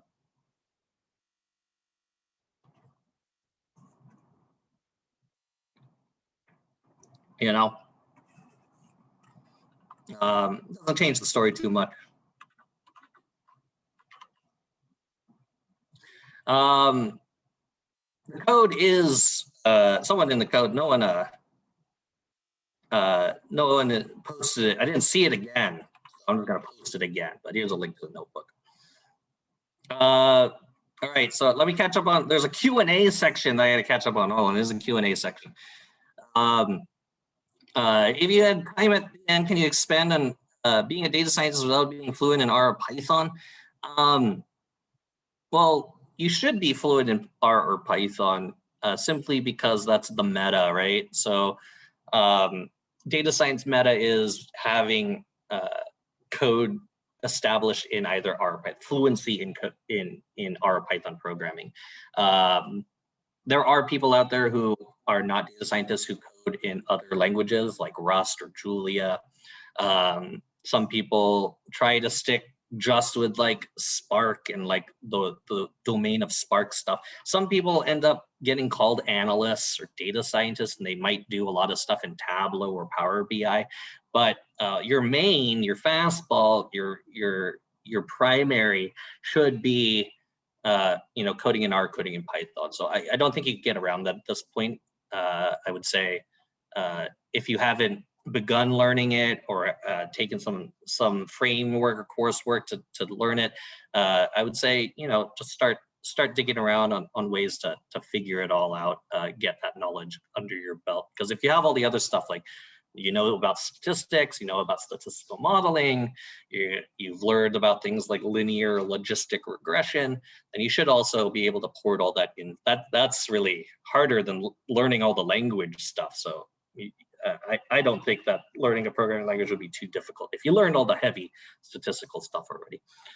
Bodie was with the Reds a few years ago. Do Reds utilize Driveline and their tools? Yes. Bodie is a bro. Me and Bodie slay the Z. If you ever see Bodie, ask him what slay the Z means. Nick Wan sent you. As director of analytics, how involved are you with the decision-making process? Very involved. This past weekend, I think I like slept like a total of like 12 hours. I was here at the complex from like 7 in the morning to like midnight most times. I need to find the strike zone in terms of Z. So for the Z axis, you usually want to use the rulebook strike zone, which is like hollow of the knee to like under the pit, but you could also be more precise. There actually is columns here in the Savant data for strike zones. So you'll see something called SZ top and SC bottom. Where is it? SZ, here we go. SZ top, SZ bot. So this actually is the top and the bottom of the strike zone specific to that batter. So if you wanted to do this specific for the batter, yeah, you could. But for me, I just kind of generally pick like 1.5 off the floor to 3.5 off the floor. It's rough, but it's just like a general coding session tonight. If you wanted more accuracy, you could get it. Let's see. What else? For someone who's never done any coding analytics before, but doesn't realize, what do you suggest start learning? Same thing. Just make sure you're trying to learn a programming language if you can.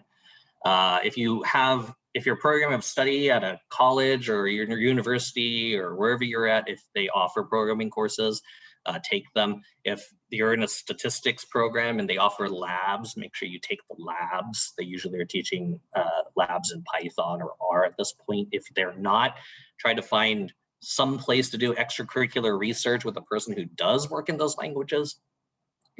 Those are all things I recommend. Baseball analyst department is separate from the scouting department, or is it a part of the Reds? We do have analysts who work pretty heavily with the draft and with the pro scouting departments. They work on projections, they work on draft modeling. That's stuff we do. So we have a pretty intertwined, cross-collaborative working environment across basically all departments here. Would you happen to know the average starting salary? I do. Would it be safe that understanding mathematics is more important than understanding coding? Math is, in my opinion, yeah, to have the fundamentals of statistics is safer than having the fundamentals of programming and then being dangerous with statistics, because perhaps if you learned programming first and you didn't learn like some things like what the difference between a type 1 and type 2 error is in statistics, you might find yourself encountering those and not being able to identify those.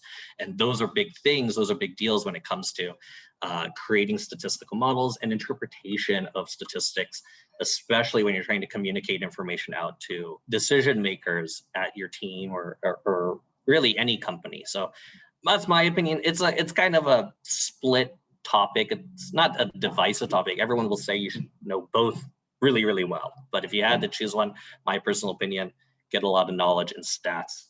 What does my finished data product look like? You customize products for battery switchers fields. Yeah, we have a bunch of custom products. They live either in different digital platforms or different printed platforms. For some people, they want to print stuff out still. Some people want things in mobile or tablet forms. There's a lot of different places we send information. There's definitely not one place where or there's not a place where we send only one type of information to a bunch of different services, a bunch of different people and places get the same information everywhere. So they kind of choose their own comfort, what they want to read and how they want to take in the data. So lots of different ways. Would you be able to share the super? Yeah, put in the link 100 times. People in chat have the link. So chat, if you want to spam that link in chat, that'd be nice. How close do you work with the scouts? Very closely. What do you suggest high school students interested in becoming more involved in analytics? Just keep on doing things like this. Like make sure that if this is something that you're really passionate about or really interested in, I suggest you start learning how to program. Do some of these little projects like replicate graphs on a Savant, replicate RE24 or RE288 from Tango's site. Contribute to the Fangraphs community posts, do all sorts of different things that kind of keep you learning the baseball analytics side of things, and hopefully keep you learning how to code as well. That's really the thing that's going to take you over the top. Scouting? We answered the scouting department question already. How would you tackle a 3D plot replication? There are 3D plots that we could make. They're a little trickier just because in 3D plotting, a lot of the times a 3D plot also you want to move. So it becomes like there is some sort of interactivity to a 3D plot. Sometimes to get around the 3D plot, you can plot, if you think about like sides of a die, you could plot 3 sides of a die and get all angles. So sometimes you could just get away with plotting 3D plots with 3 2D plots. But for a true 3D plot, in my opinion, you probably want to bring in some aspect of interactivity to it. But for something like, say, like spray charts, we've seen on Savant, you can see like spray charts in 3D plots that are not just X, Y. You kind of get like the height of the plot too. You just have to fit the right angle, fit the right perspective first, and then plot your projectile motion from launch angle and exit velo. Shout out to Alan Nathan for being very easy to Google baseball projectile motion. If you don't know that equation, you'll learn it in physics. How do you quantify the difference between my department and baseball ops? They're one and the same in my opinion. We support each other. Are there books or resources to learn? I'm not really, are there books or resources you recommend for sports betting? No, I don't do it. And as an employee of MLB, the league doesn't allow us. So no. Is it getting into this baseball analytics industry at 26 too late? No, I've had interns. Now, don't say if you want to go down that route, you can. I've had intern applicants and people in the department intern at the age of 30. So it's definitely not too late. I came into the Reds as a data scientist. The person I came in with, he was 39, leaving a director of data science role from a firm he helped run, and he became a data scientist for the Reds at 39. So I don't think it's too late, but it is you definitely have to be passionate about baseball to some extent. You know Town Tango's true identity? No, but I think a select few do over at the office, at the league office. What are the most important stats classes? I don't know. For me, I was a neuroscientist, so I learned like some weird stuff. Like y'all know about Granger causality. That was really important for me in my dissertation, but I don't know specifically what one class or what one set of topics would be. This I would defer to the basics. If you can really kind of master the basics, master the first 2 years of statistics, that's probably going to be more beneficial than like me knowing Granger causality. Ever use Mathematica? I did, but I'm an old person. So like back when I was in college the first time in 2005, my first calculus lab, they did everything in Mathematica. Let's see. Okay. We're right on time. We're right up against time here. I'm going to hand this over to Scott. I know you all have a bunch of questions still, but remember, if you all want to hang out with me and ask these questions, if I didn't get to your questions, if you didn't hear exactly the thing you wanted to hear from me, Nick Wan, Director of Analytics over at the Reds, you can go to my stream here, TV/Nick Wan _data sci that I usually stream Monday through Thursday, 8:30 p.m. Eastern is when it starts usually. My game shows on Tuesdays. It also starts at 8:30 p.m. Eastern. But we are in spring training, so my schedule right now is a bit wonky. But I try to stream Monday through Thursday, starting around 8:30 p.m. Eastern. So with that, I'll pass it back over to Scott. But thanks for having me. I hope you all had a good time learning, and I hope I enlightened the path of being able to reproduce some Savant graphs over here in Python. Nick, thank you so much. That was fabulous and a ton of fun. Appreciate you taking the time. I know it's a lot busier than normal for you right now, so thanks for finding the time. So that is a wrap on the first day of our student session programming. Thanks again to Nick Wan of the Cincinnati Reds, as well as Sean Lahman, Jonah Gardner, Zoe Surma, and Josh Keen for their contributions today. I also want to thank Sports Info Solutions for being the presenting sponsor of all of our student programming. We will see all of you tonight for the general conference session, which is at 6:30 Eastern, so about 90 minutes from now. Please just note, it is a different link than this one, so do not reappear here. We will not be here. This will be tumbleweeds rolling through the interwebs if you come back here. So hopefully you've got that link tomorrow or for tonight. Tomorrow there is not a student session. We've got the Diamond Dollars case competition, which is only open to the teams that are part of that, to make sure that we don't have any shenanigans on the competitive side of the event.